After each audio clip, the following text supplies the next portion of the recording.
Hey students, welcome to Magnet Brains. मैं हूं शिवानी शर्मा। आई hope आप सब लोग बहुत अच्छे होंगे और बहुत ही मजे से अपनी पढ़ाई कर रहे होंगे। सो 11th and 12th class students, अगर आप लोगों को अपनी physics, chemistry, maths and bio किसी भी सब्जेक्ट में कोई परेशानी है ना, तो मैग्नेट ब्रेन्स आपके साथ है। आप बहुत अच्छे से अपने हर एक सब्जेक्ट को टारगेट कर सकते हो मैग्नेट ब्रेन्स की टीम के साथ जुड़ के। और बिल्कुल याद रखिएगा, आप डेफिनेटली होंगे कामयाब। आपके जो भी ड्रीम्स है आप उन्हें डेफिनेटली अचीव कर पाओगे। ओके, सो स्टूडेंट्स, आज के इस वीडियो में हम लोग डिस्कस करने वाले हैं एक्सरसाइज 10.2 का इंट्रोडक्शन। इससे पहले आपको कुछ वीडियोस मिले थे जहां पे हम लोगों ने chapter 10 that is vector algebra start कर दिया था। 10.1 में कंसेप्ट सीखे। 10.2 एक्सरसाइज में क्या क्या कंसेप्ट आपके लिए वेट कर रहा है वो आपको इस वीडियो के साथ पता चल जाएगा। ओके, सो स्टार्ट करते हैं एक्सरसाइज इंट्रोडक्शन 10.2। तो बेसिकली ये जो एक्सरसाइज है ना, ये बेस्ड है अलजेब्रा के ऊपर।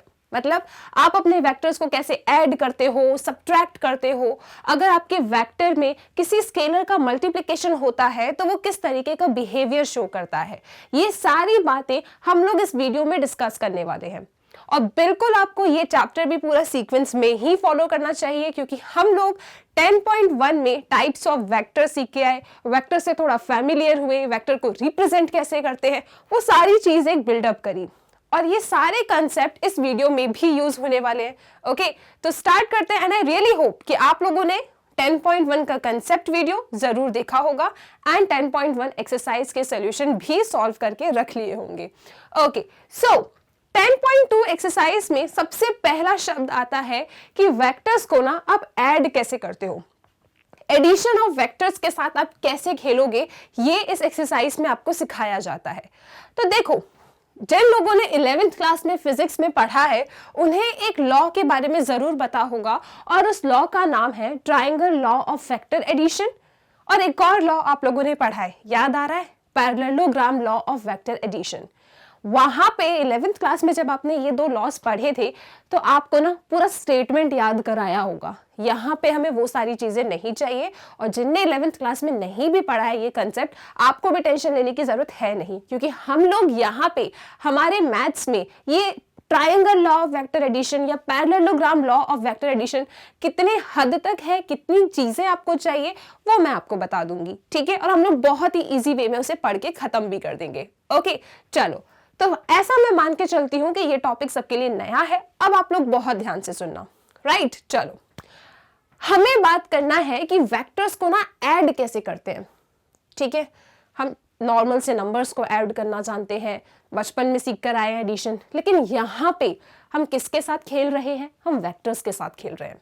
तो वेक्टर्स को ऐड करने के लिए एक स्पेशल लॉ होता है, और उस लॉ का नाम है triangle law of vector addition. यहां पता है क्या होता है, आप कोई दो वेक्टर्स लेते हैं। ओके, आप लोगों से कोई भी स्टेटमेंट नहीं पूछने वाला है कि write the statement of triangle law of vector addition. आपको स्टेटमेंट की चिंता नहीं करनी, आप लोगों को मेनली ना इस कंसेप्ट पे फोकस करना है। ओके, अब ध्यान से सुनना। सपोज मुझे दो वेक्टर्स को ऐड करना है, एक वेक्टर ए है और दूसरा वेक्टर बी है। राइट, तो इन्हें ऐड करने के लिए सबसे पहली कंडीशन ये होती है कि आप एक वेक्टर का जो इनिशियल पॉइंट है ना, उसे दूसरे वेक्टर के टर्मिनल पॉइंट पे रखिए और उसे एक ऑर्डर में रखिए। मतलब क्या हो गया मैम, सुनो, मुझे ए वेक्टर और बी वेक्टर को ऐड करना है। आप लोग जानते ही हो, हम वेक्टर में इस चैप्टर में जितने भी वेक्टर्स के साथ खेलते हैं ना, वो फ्री वेक्टर्स होते हैं। और फ्री वेक्टर्स क्या होता है ये हम ऑलरेडी डिस्कस कर चुके हैं। ऐसे वेक्टर्स को फ्री वेक्टर्स कहा जाता है जिनका मैग्नीट्यूड और डायरेक्शन को चेंज किए बिना आप उन्हें पैरेलल लोकेट कर दें। ओके, कहीं भी अपने अकॉर्डिंग, तो उसे हम कहते हैं फ्री वेक्टर्स। आप सपोज कीजिए आपके पास एक वेक्टर था ए वेक्टर और एक वेक्टर था आपके पास सपोज बी वेक्टर। अब आप चाहते हो इन दोनों को ऐड करना, तो इन दोनों को ऐड करने के लिए सबसे पहली कंडीशन क्या है कि इन दोनों वेक्टर को आप ऐसे रखिए, एक ऐसे ऑर्डर में रखिए कि एक वेक्टर का जो इनिशियल पॉइंट है ना, वो दूसरे वेक्टर के टर्मिनल पॉइंट पे लाई करना चाहिए। तो मैंने रखा ये मेरा A vector. Okay, I hope initial point and terminal point ये दोनों कहानी आपको बहुत अच्छे से पता है। ठीक है, इनिशियल पॉइंट क्या है ये, और टर्मिनल पॉइंट जहां पे आपकी एरो नजर आ रही है, आपको यहां से यहां जा रहा है ना, यहां से यहां, तो ये इनिशियल और ये टर्मिनल, जैसा नाम वैसा काम। ओके, तो मैं इस ए वेक्टर को पैरेलली लेकर आई यहां पे, मैंने इसे यहां रख दिया। ओके, और दूसरे वेक्टर बी का जो इनिशियल पॉइंट था ना, उसे पहले वेक्टर ए के टर्मिनल पॉइंट पे रखा, और आप देख सकते हो इसे मैंने इस ऑर्डर में रखा है। ठीक है, दोनों का डायरेक्शन क्या है, इस तरीके का डायरेक्शन है, इसकी एरो इधर, इसकी एरो इधर। ओके, तो पहली कंडीशन क्या है वेक्टर्स को ऐड करने के लिए, कि आप अपने वेक्टर्स को ऐसे रखिए जैसे, कैसे कि आप एक वेक्टर का जो इनिशियल पॉइंट है ना, वो दूसरे वेक्टर के टर्मिनल पॉइंट पे लाई करना चाहिए, and they should be in order. ठीक है मैम, रख दिया। फिर मुझे a प्लस बी कैसे मिलेगा, हमें तो ऐड करना है ना दो वेक्टर्स को। तो देखो आप लोग, जब आप इतना काम कर देंगे ना, तो आपके इस ट्राइंगल की जो थर्ड साइड होगी, ओके, थर्ड साइड, तो इसका जो अपोजिट ऑर्डर होगा इस तरीके से, देखो डायरेक्शन देख रहे हैं आप लोग, कहां जा रहा है, यहां पे। तो इस ट्राइंगल का ये जो थर्ड साइड है ना, ये इन दोनों का सम रिप्रेजेंट करता है a प्लस बी। याद रखना कि आपने अपने दो वेक्टर्स को ऐसे रखा, डायरेक्शन इस तरीके से था, तो इनका जो सम आया वो इस डायरेक्शन में आया। ओके, ये डायग्राम बिल्कुल ध्यान रखिए आप लोग, किस तरीके से आया है, एक वेक्टर ऐसा, दूसरा वेक्टर यहां से, तब आपको यहां पे इसका सम मिला है a प्लस बी। ओके, अब एक बार रीड कर लेते हैं, आपके लिए क्या मेन इंपॉर्टेंट है इसमें वो मैं आपको बता दूंगी, आप ज्यादा टेंशन मत लो। यहां पे क्या लिखा है जो मैंने आपको समझाने की कोशिश की, आओ। तो if you have two vectors a and b, then to add them they are positioned so that the initial point of one, देखिए जरा, initial point of one coincides with the terminal point of the other. ध्यान दीजिए, initial point of one coincides with the terminal point of the other. Okay, then the vector a plus b represented by the third side AC of the triangle ABC gives the sum. बस आपने ऐसे रख दिया, तो जो भी आपके triangle का थर्ड साइड है that is AC, ये इन दोनों के सम को रिप्रेजेंट करती है। ओके, तो हम इसे कैसे लिखेंगे, AB vector plus BC vector is equal to AC vector, और ये लो आपको दो वेक्टर्स को ऐड करना आ गया। ठीक है, छोटी सी बात है, समझ गए I hope what is triangle law of vector addition, कि आपने दो वेक्टर्स कैसे अरेंज करना है, कि एक वेक्टर का इनिशियल पॉइंट दूसरे वेक्टर के टर्मिनल पॉइंट पे लाई करना चाहिए, कोइंसाइड करना चाहिए, उसके बाद आपके जो ट्रायंगल की थर्ड साइड है, राइट, अपोजिट ऑर्डर में, इनका ऑर्डर क्या था, ऐसा, इसका ऑर्डर क्या है, ऐसा, तो अपोजिट ऑर्डर वाली जो साइड होगी आपकी ट्राइंगल की, वो क्या देगा, वो a प्लस बी का सम रिप्रेजेंट करेगा। ठीक है, तो आप इसे याद रखना। आपके लिए देखो, अब मेन क्या है, आपके लिए मेन है डायग्राम याद रखना। तो याद रखिए, दिस इज वेक्टर a, ये रहा आपका वेक्टर b, आपको क्या चाहिए, आपको सम चाहिए, तो सम कैसे मिलेगा, इस डायरेक्शन में मिलेगा, और ये होगा आपका a प्लस बी वेक्टर। ठीक है, वो ट्रायंगल बनाना अभी दिख नहीं रहा है, लेकिन ट्रायंगल है, इसको थोड़ा ऊपर ले जाओ इस तरीके से। Okay, so this was A B B C, और सम किसने रिप्रेजेंट किया, ए सी ने रिप्रेजेंट किया। I hope triangle law clear है, याद रहेगा आपको। How to add two vectors कौन बताता है आपको, ये बताता है ट्रायंगल लॉ।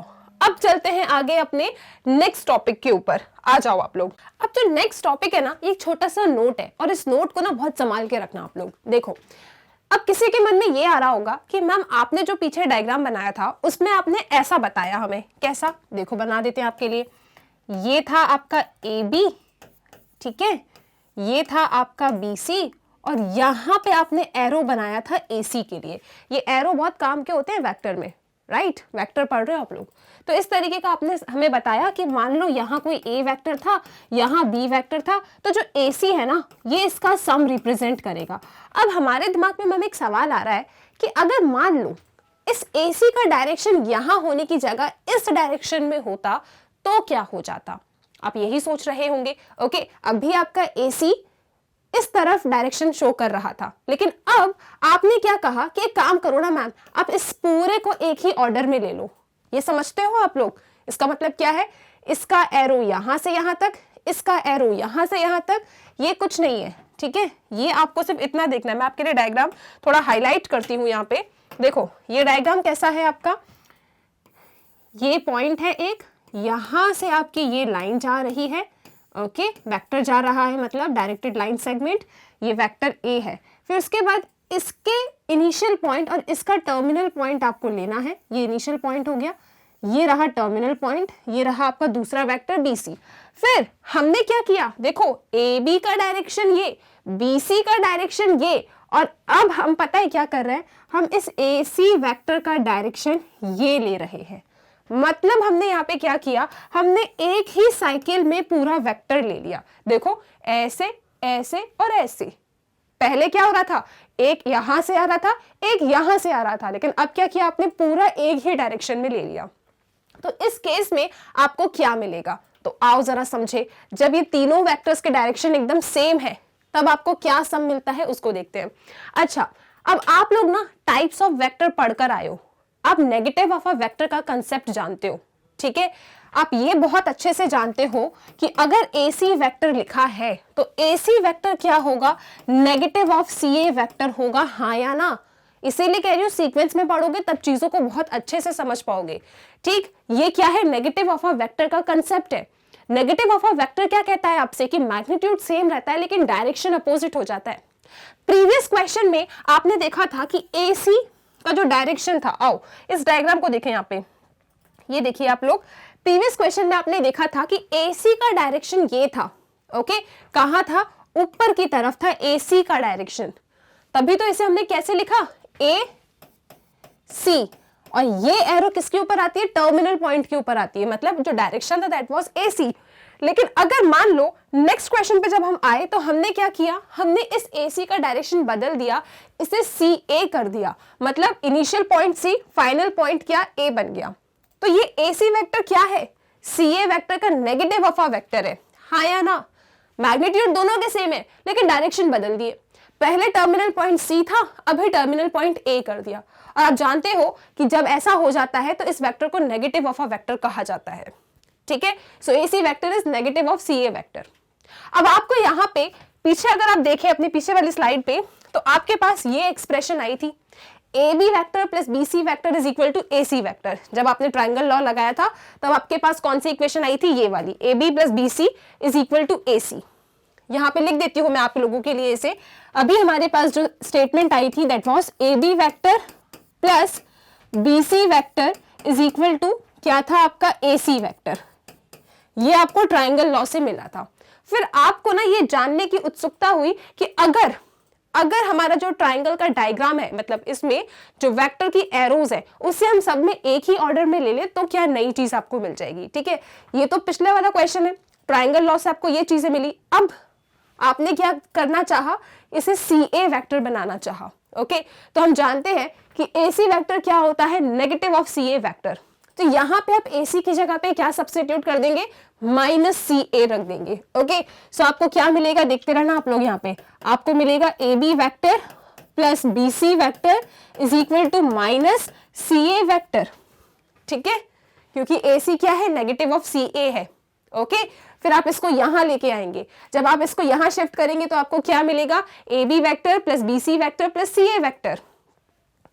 अब जरा यहाँ पर नोटिस करना आप लोग, इनिशियल पॉइंट A था, आपने चलना कहां से स्टार्ट किया, आपने चलना स्टार्ट किया था इस पॉइंट से, ओके।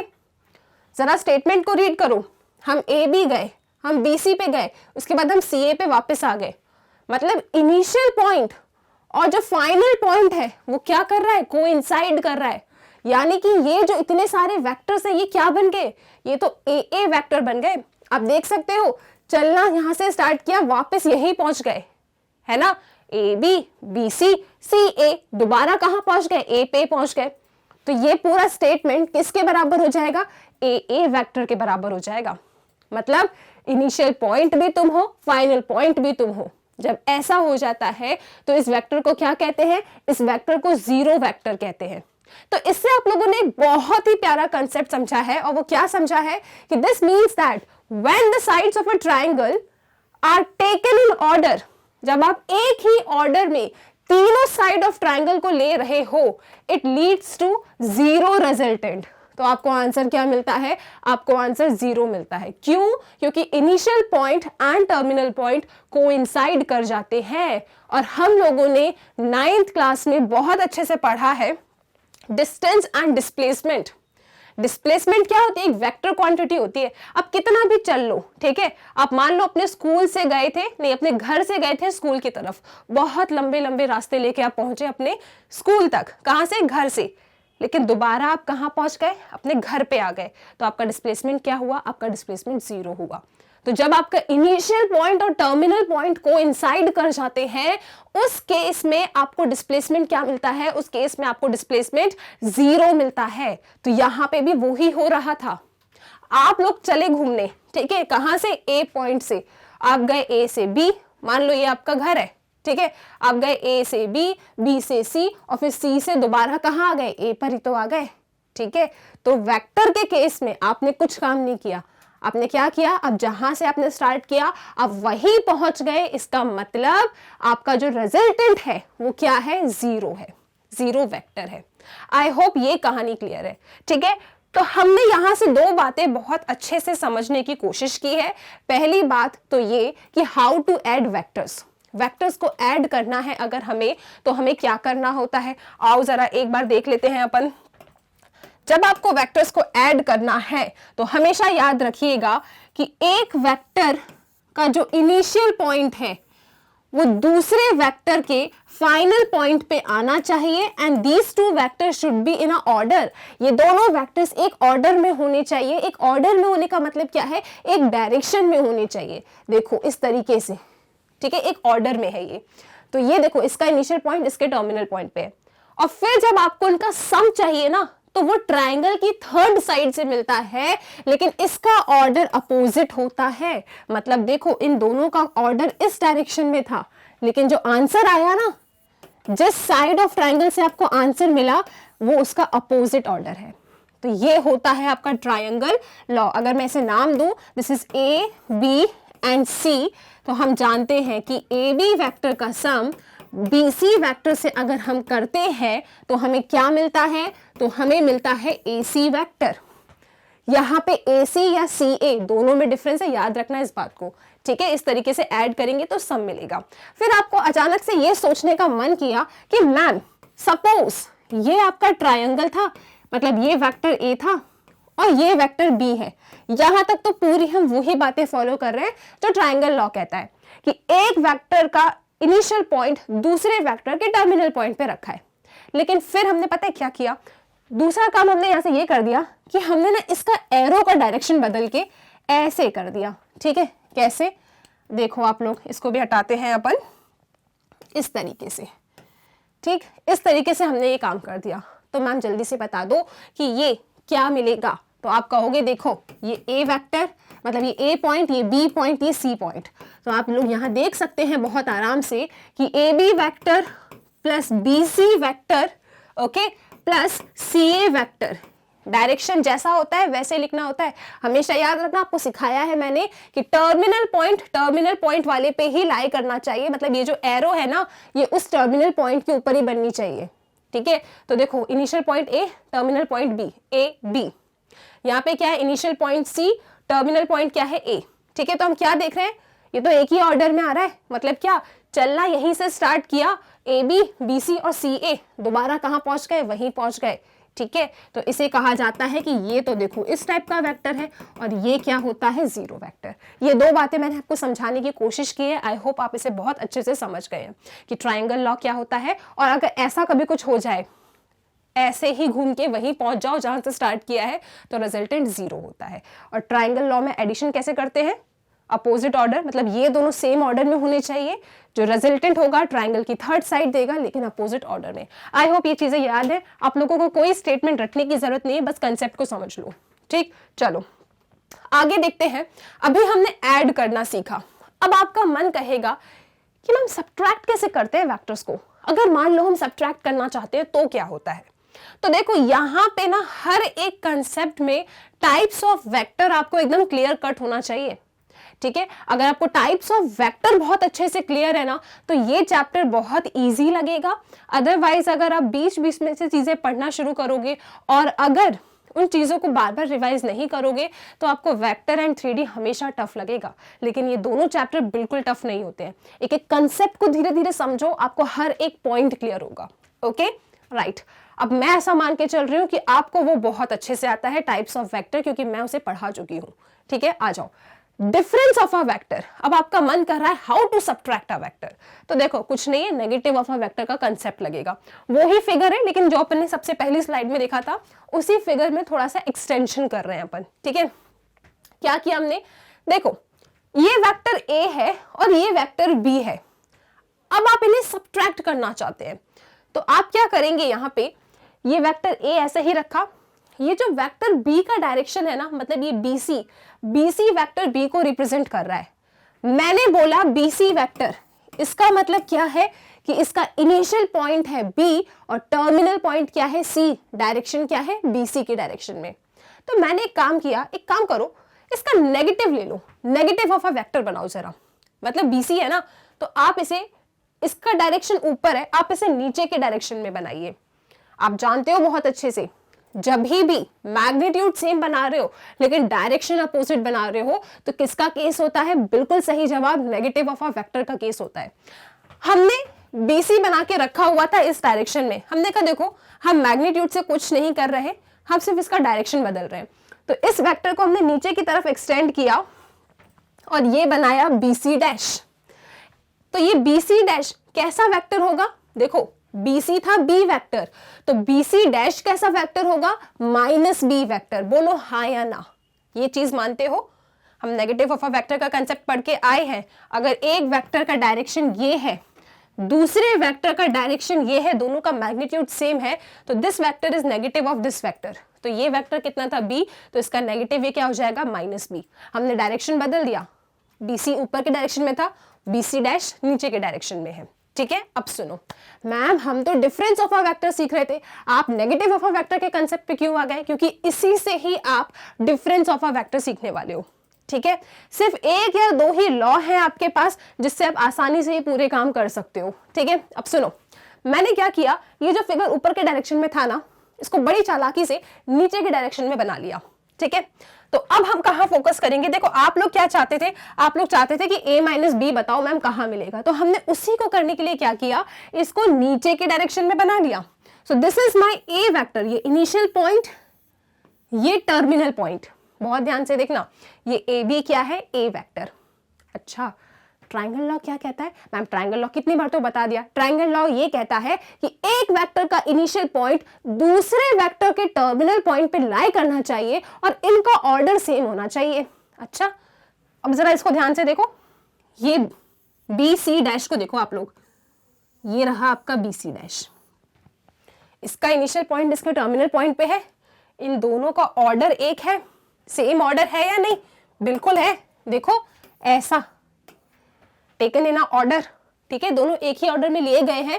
और माइनस बी वेक्टर जो है उसका इनिशियल पॉइंट ए वेक्टर के टर्मिनल पॉइंट पे लाई कर रहा है, मतलब यहां पे क्या लगने वाला है, ट्रायंगल ABC डैश में क्या लगेगा, ट्रायंगल लॉ लगेगा। और इन दोनों का जो सम होगा, इन दोनों का जो रिजल्टेंट होगा, वो मुझे इसी ट्रायंगल की थर्ड साइड देगी। और इस ट्रायंगल की थर्ड साइड क्या है, उसके अपोजिट ऑर्डर में। ठीक है, इनका ऑर्डर ये है, तो यहां से आएगा ये जो दिख रहा है आपको AC डैश, ये इन दोनों का क्या देगा, सम देगा। तो A vector plus minus B vector क्या होगा, A vector minus B vector, और ये किसने दिया, ये AC डैश ने रिप्रेजेंट किया using triangle law of vector addition. तो उसकी हेल्प से ही हमने क्या कर दिया, डिफरेंस कर लिया। अगर कभी ये भूल जाओ ना कि कैसे, तो आप इस तरीके का फिगर याद रख लिया करो। ठीक है, ये इधर आ रहा है और ये यहां से आके इन्हें मीट कर रहा है। ओके, तो ये क्या हो गया, ट्रायंगल लॉ हो गया। इन दोनों का डायरेक्शन, इन दोनों का ऑर्डर सेम था। ठीक है, इसने क्या किया, अपोजिट ऑर्डर में आ गया। तो जब भी ऐसा हो जाता है ट्रायंगल में, तो ट्रायंगल लॉ लगता है। और जो ये AC है, ओके, AC डैश, ये इन दोनों का क्या देगा, रिजल्टेंट, मतलब A vector plus minus B vector, plus minus क्या होता है, माइनस होता है। तो ये आ गया आपका A vector minus B vector. तो इस तरीके से आप डिफरेंस ऑफ अ वेक्टर ले लेते हो। यही सब कंसेप्ट यहाँ लिखा हुआ है। एक बार रीड कर लीजिए आप लोग। क्या किया है, वेक्टर BC डैश को कंस्ट्रक्ट किया है, ऐसा कंस्ट्रक्ट किया है कि उसकी मैग्नीट्यूड तो सेम है, किसके जैसे, BC वेक्टर के जैसे, लेकिन उसका डायरेक्शन हमने अपोजिट बनाया है। तो ये तो चीज आप जानते हो। देखो हमने क्या किया, BC डैश बनाया, पूरी उसकी लेंथ बराबर है BC वेक्टर जैसी, लेकिन डायरेक्शन अलग अलग है। BC ऊपर की तरफ था, BC डैश नीचे की तरफ है, मतलब कुल मिला के ये नेगेटिव ऑफ अ वेक्टर है। अगर BC आपका B वेक्टर था तो BC डैश क्या होगा, -B वेक्टर। ठीक है, फिर ये लिख दिया अपन ने, BC डैश क्या है, माइनस ऑफ BC है, कोई प्रॉब्लम नहीं है। फिर हमने इस ट्राइंगल में ABC dash, in triangle ABC dash यहां पे लगाने की कोशिश की ट्राइंगल लॉ। ट्राइंगल लॉ क्योंकि यहाँ पे साफ साफ हमें दिख रहा है इन दोनों का ऑर्डर ऐसा और ये आ रहा है यहां से, तो हमें ट्राइंगल लॉ दिख गया। जब हमने यहाँ पे ट्राइंगल लॉ लगाया तो हमें क्या पता चला कि AC डैश जो होगा that will be the sum of AB plus BC dash. AC dash क्या होगा, AB प्लस BC डैश का सम होगा। AB की वैल्यू क्या है, AB plus BC dash, BC dash क्या है, माइनस ऑफ BC, मतलब B vector. So A vector minus B vector, ये क्या हो गया, AC डैश हो गया। तो AC डैश वेक्टर जो है ये रिप्रेजेंट कर रहा है दो वेक्टर का सब्ट्रैक्शन। आई होप ये चीजें भी क्लियर है। तो हमने ऐड करना हो या सब्ट्रैक्ट करना हो वेक्टर्स को तो कोई भी नया लॉ नहीं सीखा, सिर्फ ट्राइंगल लॉ से दोनों ही काम कर दिए। ठीक है, ट्राइंगल लॉ याद रखना बिल्कुल, दो वेक्टर ऐसे आ रहे हैं तो इनका जो रिजल्टेंट होगा वो यहां से आएगा। ठीक है, और कभी ऐसा हो जाए कि ऐसे ऐसे और ऐसे जा रहे हो आप, मतलब जहां से स्टार्ट कर रहे हो वहीं पहुंच रहे हो तो रिजल्टेंट 0 है। तीसरी चीज हमने क्या सीखी कि सब्ट्रैक्ट कैसे करते हैं। सब्ट्रैक्ट करने के लिए कुछ नहीं करना आपको, एक वेक्टर को ऐसे रहने दो, दूसरे वेक्टर को जो ऊपर था ना उसे नीचे के डायरेक्शन में लेके आ जाओ, तो उससे क्या होगा, वो नेगेटिव हो जाएगा सेम ऑर्डर में, तो ट्राइंगल लॉ लग जाएगा। और इनका जो अपोजिट है, थर्ड साइड है अपोजिट ऑर्डर में, वो क्या दे देगा, उनका सम दे देगा। सम मतलब यहाँ पे सब्ट्रैक्शन है। ओके, आई होप ये बातें क्लियर है। तो हमने यहाँ पे वेक्टर्स को सब्ट्रैक्ट करना भी सीख लिया। अब बात आती है एक नए लॉ को सीखने की। ये लॉ क्या कहता है, parallelogram law of vector addition. Okay, हमने ट्राइंगल लॉ सीख लिया, ट्राइंगल लॉ से हम तीन चीजें भी सीख कर आ गए। अब पैरेललोग्राम लॉ क्या है उसको भी देख लेते हैं, और फिर ये भी चर्चा करेंगे कि parallelogram law of vector addition और triangle law of vector addition ये दोनों आपस में एक दूसरे के इक्विवेलेंट है। ठीक है, तो ये है क्या पैरेललोग्राम लॉ, आ जाओ जरा इसको सीखे। ओके, सो ये पता है क्या कहता है, बहुत छोटी सी बात कहता है, हम इसे बाद में रीड करेंगे, पहले आपको समझाने की कोशिश करते हैं। सपोज कीजिए आप कि यहां से एक वेक्टर गया OA। ओके, OA वेक्टर है, ये क्या है, A वेक्टर से रिप्रेजेंट किया है, और यहीं से दूसरा वेक्टर गया OB, मतलब B वेक्टर। और जब मुझे इन दो वेक्टर को ऐड करना है ना, आप बहुत ध्यान से देखिए, इस पॉइंट से हमने एक वेक्टर बनाया A वेक्टर, और इस पॉइंट से ही हमने दूसरा वेक्टर बनाया B वेक्टर। मतलब पैरेललोग्राम के जो भी एडजेसेंट साइड्स है ना, वहां से हमने ये दो वेक्टर निकाले।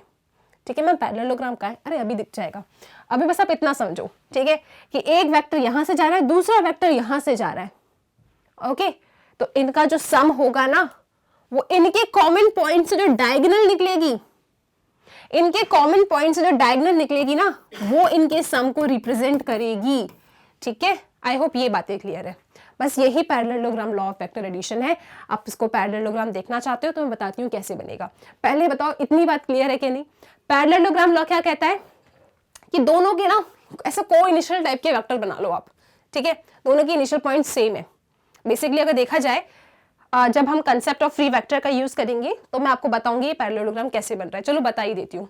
आपने कंसेप्ट ऑफ फ्री वेक्टर्स पढ़ा है ना? हाँ बिल्कुल पढ़ा है, मना कर ही नहीं सकते, मैंने ही पढ़ाया है। तो सुनो, कंसेप्ट ऑफ फ्री वेक्टर्स क्या कहता है कि बिना डायरेक्शन और मैग्नीट्यूड चेंज किए बिना आप वेक्टर्स को पैरेलली डिस्प्लेस कर सकते हैं। तो मैंने इस वेक्टर को डिस्प्लेस किया यहां पे। ठीक है, ये क्या हो गया, ए वेक्टर हो गया, मैग्नीट्यूड भी नहीं बदली, डायरेक्शन भी नहीं बदला। ठीक है, और इसके पैरेलल इसे उठा के लेकर आ गई। सिमिलरली ये जो आपका बी वेक्टर है ना, कहाँ बना दिया मैंने इसे हटाती हूँ यहाँ से, ये बी वेक्टर था। ये जो बी वेक्टर है ना, इसको भी मैं पैरेलली डिस्प्लेस कर रही हूँ, एकदम इससे पैरेलल रहेगा, मैग्नीट्यूड भी नहीं बदलूंगी और डायरेक्शन भी नहीं बदलूंगी। ठीक है, तो ये भी क्या आ गया, आपका बी वेक्टर आ गया।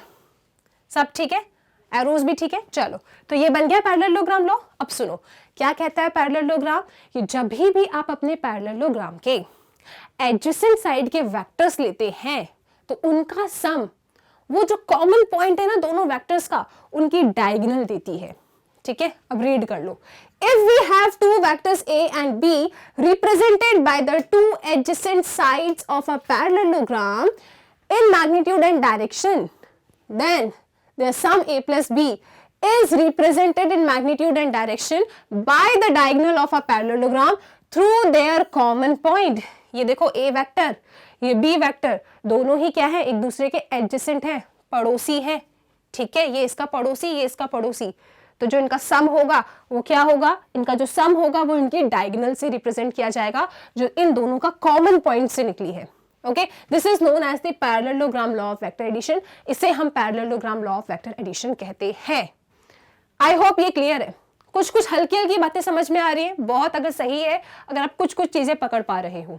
ठीक है, तो यहां से आपको क्या नोट डाउन करना है अपने दिमाग में, सबसे पहला पॉइंट, एक इनिशियल पॉइंट से हमने दो वेक्टर बनाए, दोनों एडजेसेंट है। अगर उसे बहुत अच्छी भाषा में कहें तो पैरेललोग्राम के एडजेसेंट साइड से हमने दो वेक्टर्स ले लिए, ए वेक्टर बी वेक्टर, इनका जो सम है वो इन दोनों के कॉमन पॉइंट जो डायगोनल निकलेगी ना वो रिप्रेजेंट करेगा, बस इतनी सी बात है। ठीक है, फिर बोलोगे आप मैम ठीक है हम ये समझ गए, फिर आपने ना स्टार्टिंग में एक शब्द कहा था, एक बात कही थी आपने, क्या कहा था मैंने, कि ट्राइंगल लॉ और पैरेललोग्राम लॉ ना एक दूसरे के इक्विवेलेंट है। हाउ मैम, आपका कहना ये है कि आप ट्राइंगल लॉ से पैरेललोग्राम लॉ को प्रूव कर सकते हो, या पैरेललोग्राम लॉ और ट्राइंगल लॉ एक ही बात है, घूम फिर के एक ही चीज है वो, तो ये आपने कैसे कहा। चलो आओ इस पे डिस्कशन लेते हैं अपन। देखो जरा, यहां पे देखो आपका ये रहा वही फिगर जो प्रीवियस स्लाइड में था। मैं पता है क्या करने की कोशिश कर रही हूं, मैं यहाँ पे इधर इतने हिस्से में यहाँ पे लिख देते हैं इन ट्राइंगल OAC में ना ट्राइंगल लॉ लगा रही हूं। ये ऊपर वाला रीजन नहीं देखें आप, इतना रीजन देखें। ठीक है, तो इसमें मैं OAC में ट्राइंगल लॉ लगा सकती हूं या नहीं, अब आपकी नॉलेज चेक होगी, आपने कितना समझा है आप ही मुझे बताइए। हाँ, OAC ट्राइंगल लॉ बताओ जरा, लग रहा है क्या? आप कहोगे बिल्कुल लग रहा है मैम, देखो आपने हमें बताया और हम वैसे भी जानते थे। क्या जानते थे आप लोग?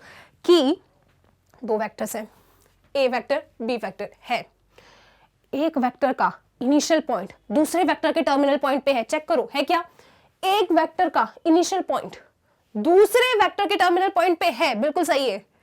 तो इनका जो सम होगा ना वो कौन देगा, इनका जो सम होगा वो इस ट्राइंगल की थर्ड साइड देगी और उसका ऑर्डर अपोजिट होगा। आप चेक कर लो यहाँ पे, ए प्लस बी, थर्ड साइड क्या है, OC, ये इस ऑर्डर में घूम रहे थे, ये इस ऑर्डर में आ रहा है। जब ऐसा यहाँ पे फिगर बन जाए मतलब ट्रायंगल लॉ लग गया। ठीक है, ये यहां से आ रहे थे, ये यहां से आ गए, तो ये ट्रायंगल लॉ लग गया। तो आपने क्या देखा कि पैरेललोग्राम लॉ में ट्रायंगल लॉ से काम हो रहा है। देखो आप यहाँ पे चेक कर लो, ट्रायंगल OAC की हमने बात करी, OA प्लस AC वेक्टर आपको क्या दे रहा है, OC वेक्टर दे रहा है। ठीक है, और आप क्या जानते हो कि ये जो आपका AC है ना, ये तो आपने इसमें ट्रायंगल लॉ लगा लिया। ठीक है, ट्रायंगल लॉ लगा दिया तो आपको वो स्टेटमेंट दिख गई। मैम पैरेललोग्राम लॉ बताना जरा इसमें कैसे इक्विवेलेंट है, ट्रायंगल लॉ तो हम समझ गए। अब इसी स्टेटमेंट से ना मैं आपको पैरेललोग्राम लॉ दिखाने वाली हूँ। पैरेललोग्राम लॉ में क्या सीख के आए थे कि पैरेललोग्राम की दो एडजेसेंट साइड से अगर हम दो वेक्टर्स को रिप्रेजेंट करते हैं तो इन दोनों का जो सम होता है ना, वो इन दोनों के एडजेसेंट साइड का जो भी कॉमन पॉइंट है, उस कॉमन पॉइंट से जो डायगोनल निकलती है वो डायगोनल इनका सम रिप्रेजेंट करती है। अब आपने कहा था कि triangle law and parallelogram law equivalent है। आपके पास ट्रायंगल लॉ की मैम ये स्टेटमेंट आके बैठी है, कौन सी वाली, OA vector plus AC vector is equal to OC vector. ये तो आपने ट्रायंगल लॉ से बना दिया। अब आप हमें ना ये लाके दिखा दो, क्या लाके दिखाना है आप लोगों को, parallelogram law OA vector plus OB vector is equal to OC vector. अगर आप ये लेकर आ गए किससे, इससे, तो हम मान जाएंगे कि हाँ triangle law parallelogram law equivalent है। तो चलो ठीक है, लेके बताते हैं। सुनो, मुझे क्या लाना है, इसे मैं बॉक्स में रख देती हूँ जो मुझे लेके आना है। मुझे ये लेकर आना है इस वाली लाइन से, ठीक है। ये किसकी लाइन है? ये ट्रायंगल लॉ की लाइन है। ये क्या है? पैरेललोग्राम लॉ की लाइन है। तो ट्रायंगल लॉ से पैरेललोग्राम लॉ तक जंप करना है, ठीक है जी। तो ना ट्रायंगल लॉ को देखना, ओ ए, अच्छा, ए सी, okay, equal to O C. Parallelogram law में देखना ओ ए, ओ बी, ओ सी, आ तो गया। सुनो, ये ए सी किसके बराबर होगी? ओ बी के बराबर होगी। ऐसा कैसे? पैरेललोग्राम लॉ, पैरेललोग्राम की प्रॉपर्टीज है ना। पैरेललोग्राम क्या कहता है? Opposite sides are equal and parallel. तो इससे क्या होगा? ए सी किसके बराबर होगा? ओ बी के बराबर होगा। A C will be equal to O B. तो इस ट्राइंगल लॉ में आप ए सी को किससे रिप्लेस कर दो? ओ बी से रिप्लेस कर दो। यहीं पे लिख देना, हम जानते हैं कि A C vector will be equal to O B vector. हो गया काम। ए सी को रिप्लेस कर दो ओ बी से, और आपने क्या देखा? हम ट्राइंगल लॉ से पैरेललोग्राम लॉ तक पहुंच गए। ये दोनों एक दूसरे की इक्विवेलेंट है। आई होप अब ये बातें क्लियर है, ठीक है। सो अभी तक हमने क्या देख लिया? अभी तक हमने 2-3 बातें कर ली हैं। सबसे पहले triangle law, okay. Triangle law हमें क्या बताता है कि वेक्टर्स को ऐड या सब्ट्रैक्ट कैसे करते हैं। फिर हमने ये देख लिया कि अगर सारे ही वेक्टर्स एक ही ऑर्डर में चले आ रहे हैं, मतलब इनिशियल पॉइंट और टर्मिनल पॉइंट को इंसाइड कर रहा है, उस केस में रिजल्टेंट क्या होता है? 0 होता है। फिर हमने पैरेललोग्राम लॉ देखा। पैरेललोग्राम लॉ क्या कहता है कि इस पॉइंट से एक वेक्टर इसी पॉइंट से दूसरा वेक्टर जा रहा है और इन्हें ऐड करना है। तो कोई बहुत बड़ी बात नहीं है, इनके कॉमन पॉइंट से जो भी डायगोनल निकलेगी वो इनका एडिशन देगा। फिर आपने ये भी आपसे कहा कि पैरेललोग्राम लॉ और ट्रायंगल लॉ एक दूसरे के इक्विवेलेंट है। तो इसे हमने साबित भी आपको करके दिखा दिया। सबसे पहले हमने क्या किया? यहाँ पे ट्रायंगल लॉ लगाया, और उसके बाद हमने कहा कि पैरेललोग्राम की प्रॉपर्टी होती है कि अपोजिट साइड्स कैसे होते हैं? इक्वल। तो उन्हें रिप्लेस किया और उससे हम कहाँ तक पहुंच गए? पैरेललोग्राम लॉ तक पहुंच गए। आई होप ये सारी बातें क्लियर है। आप बहुत आसानी से अपने वेक्टर्स को अब ऐड कर लोगे, ओके। चलो आगे चलते हैं, देखते हैं आगे आपके लिए क्या है। अब आपके लिए जो वेट कर रहा है that is properties of vector addition. हमने अभी तक एडिशन सीख लिया है। एडिशन करने के लिए आपके पास 2 रास्ते हैं, या तो ट्रायंगल लॉ या तो पैरेललोग्राम लॉ, और दोनों ही रास्ते एक ही बात है, राइट। ये दोनों आपस में क्या है? एक दूसरे के इक्विवेलेंट है। इतनी बातें हम सीख चुके हैं। अब बात करते हैं कि कौन कौन सी प्रॉपर्टीज हैं जो वेक्टर एडिशन के ऊपर होल्ड करती है। और आप लोग खुद ही जानते हैं कि प्रॉपर्टीज ना बहुत इंपॉर्टेंट है। आप जब भी प्रॉपर्टीज पढ़े, चाहे कोई भी चैप्टर क्यों ना रहे, आपको हमेशा याद होनी चाहिए, क्योंकि यहीं से छोटे छोटे मार्क्स के ना क्वेश्चंस बन जाते हैं। तो सबसे पहली प्रॉपर्टी है कम्यूटेटिव लॉ। कम्यूटेटिव लॉ क्या कहता है कि हम अपने वेक्टर को किसी भी ऑर्डर में ऐड कर सकते हैं। मतलब ए वेक्टर प्लस बी वेक्टर हो, या फिर बी वेक्टर प्लस ए वेक्टर हो, किसी भी ऑर्डर में मैं ऐड करूं, मुझे सम तो एक ही मिलेगा।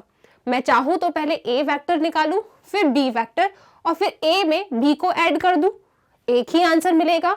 और अगर मैं करती हूं कैसा काम? बी वेक्टर प्लस ए वेक्टर, तभी भी जो भी इसका आउटकम होगा, जो भी इसका आउटकम होगा वो सेम होगा।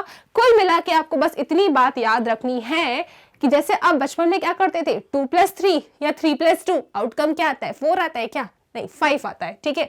तो 2+3 भी आपको 5 देगा, 3+2 भी आपको 5 देगा। ऐसे ही ए वेक्टर प्लस बी वेक्टर बराबर होगा बी वेक्टर प्लस ए वेक्टर से। आप किसी को भी पहले लिख लो, किसी को भी बाद में लिख लो, उससे कोई फर्क नहीं पड़ता है, लेकिन ये प्रॉपर्टीज आपको याद होनी चाहिए कि कम्यूटेटिव लॉ वेक्टर एडिशन में एग्जिस्ट करता है।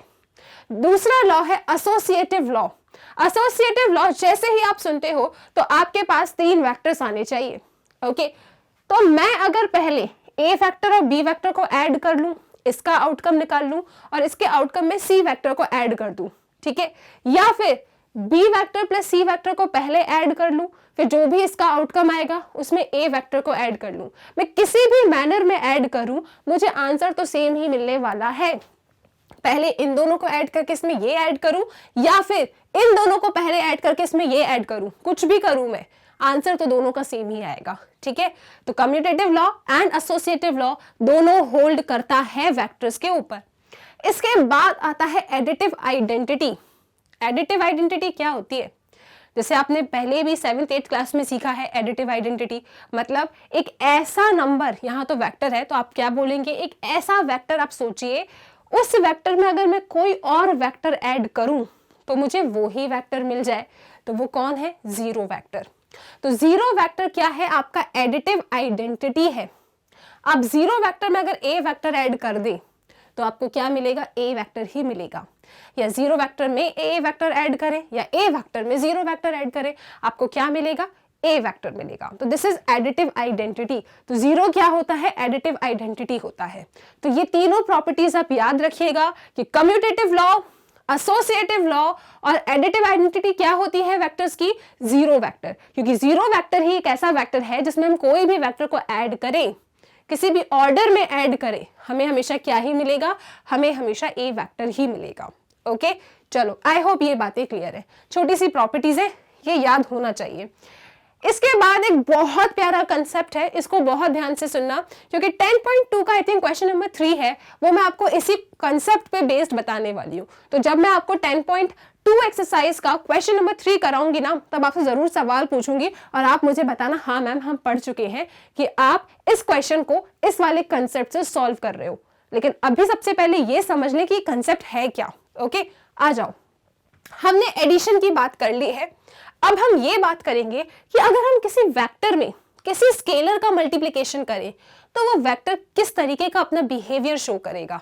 एग्जाम्पल लेंगे और थ्योरी पढ़ेंगे। सुनो आप लोग, मैंने कोई एक ए वेक्टर ले लिया, ठीक है। इस ए वेक्टर में मैंने कोई स्केलर लैम्डा का मल्टीप्लिकेशन कर दिया है। यहाँ पे देखो टॉपिक क्या है? वेक्टर का मल्टीप्लिकेशन किसी स्केलर से। हम दो वेक्टर्स का मल्टीप्लिकेशन नहीं सीख रहे, वो तो 10.3 और 10.4 का काम है।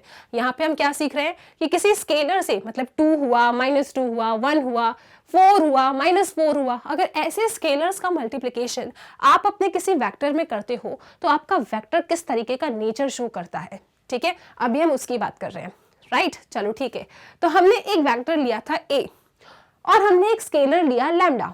लैम्डा का मल्टीप्लिकेशन में ए वेक्टर में करने का प्लान बना रही हूं। तो पता है क्या होगा? इनका जो प्रोडक्ट होगा ना, उसे कैसे डिनोट करेंगे? Lambda A vector. सी, हमारे पास एक वेक्टर था ए, इसमें हमने एक स्केलर लैम्डा का मल्टीप्लिकेशन किया, तो हमारे पास क्या आएगा? लैम्डा ए वेक्टर आएगा। ओके, और इसे हम कहते हैं multiplication of a vector by the scalar. और पता है क्या, आपका वेक्टर क्या था? ए वेक्टर। आपने जब इसमें लैम्डा का मल्टीप्लिकेशन किया, आपको आउटकम क्या मिला? Lambda A vector. ये दोनों वेक्टर्स पता है क्या होते हैं? ये दोनों वेक्टर्स एक दूसरे से कोलीनियर होते हैं। कैसे होते हैं? They are collinear. मतलब ये जो भी वेक्टर आया है, it is collinear to this vector. अब कोलीनियर ऑफ अ वेक्टर का कंसेप्ट चलो जल्दी से रिकॉल करो, मैंने आपको पढ़ाया है। What is collinear vector? Collinear vectors वो वेक्टर्स होते हैं जो किसी भी गिवन लाइन से कैसे हो? पैरेलल हो। उनके मैग्नीट्यूड सेम या डिफरेंट, डायरेक्शन सेम या डिफरेंट, कुछ भी हो सकता है। तो कोलीनियर वेक्टर्स क्या होते हैं? ऐसे वेक्टर्स को हम कोलीनियर कहते हैं जो हर कीमत पे कैसे हो? पैरेलल हो। उनके मैग्नीट्यूड से, उनके डायरेक्शन से कोई फर्क नहीं पड़ता। फर्क किससे पड़ता है? कि दे शुड बी पैरेलल हमेशा, ठीक है। तो हमने क्या सीखा? अगर किसी वेक्टर में मैं किसी स्केलर का मल्टीप्लिकेशन कर दूं तो मुझे जो नया वेक्टर मिलेगा ना, वो क्या होगा? वो कोलीनियर होगा मेरे प्रीवियस वेक्टर से। मतलब ये दोनों आपस में कैसे होंगे? पैरेलल होंगे, ठीक है। Okay, the vector lambda A vector has the direction same या opposite to that of a vector A according to the lambda की वैल्यू पॉजिटिव है या नेगेटिव है। तो आपको ये जो नया वेक्टर मिला है ना, आपके पास एक वेक्टर था ए, आपने स्केलर का मल्टीप्लिकेशन किया लैम्डा, वेक्टर बन गया लैम्डा ए वेक्टर। अब ये तो आपने सीख लिया कि ये वेक्टर इससे कैसा है? पैरेलल है, कोलीनियर है। अब इस नया वेक्टर का जो डायरेक्शन होगा ना, वो डिपेंड करता है लैम्डा की वैल्यू पे। अगर लैम्डा की वैल्यू पॉजिटिव है तो इन दोनों का डायरेक्शन सेम रहेगा, क्योंकि दोनों पॉजिटिव हो जाएंगे।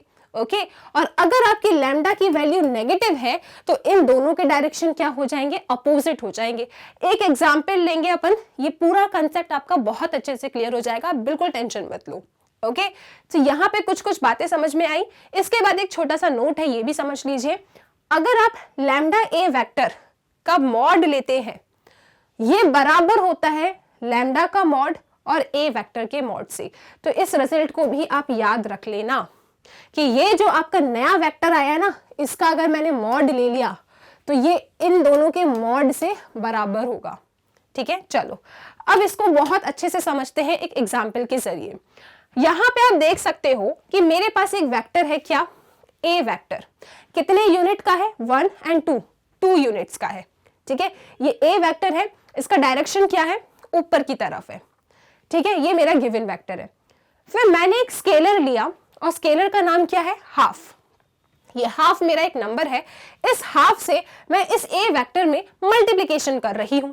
ठीक है, तो जब मैंने इस हाफ से इस वेक्टर में मल्टीप्लिकेशन किया तो क्या हुआ, इसकी जो मैग्नीट्यूड थी कितनी थी, पहले 2, अभी कितनी हो गई, 1 हो गई।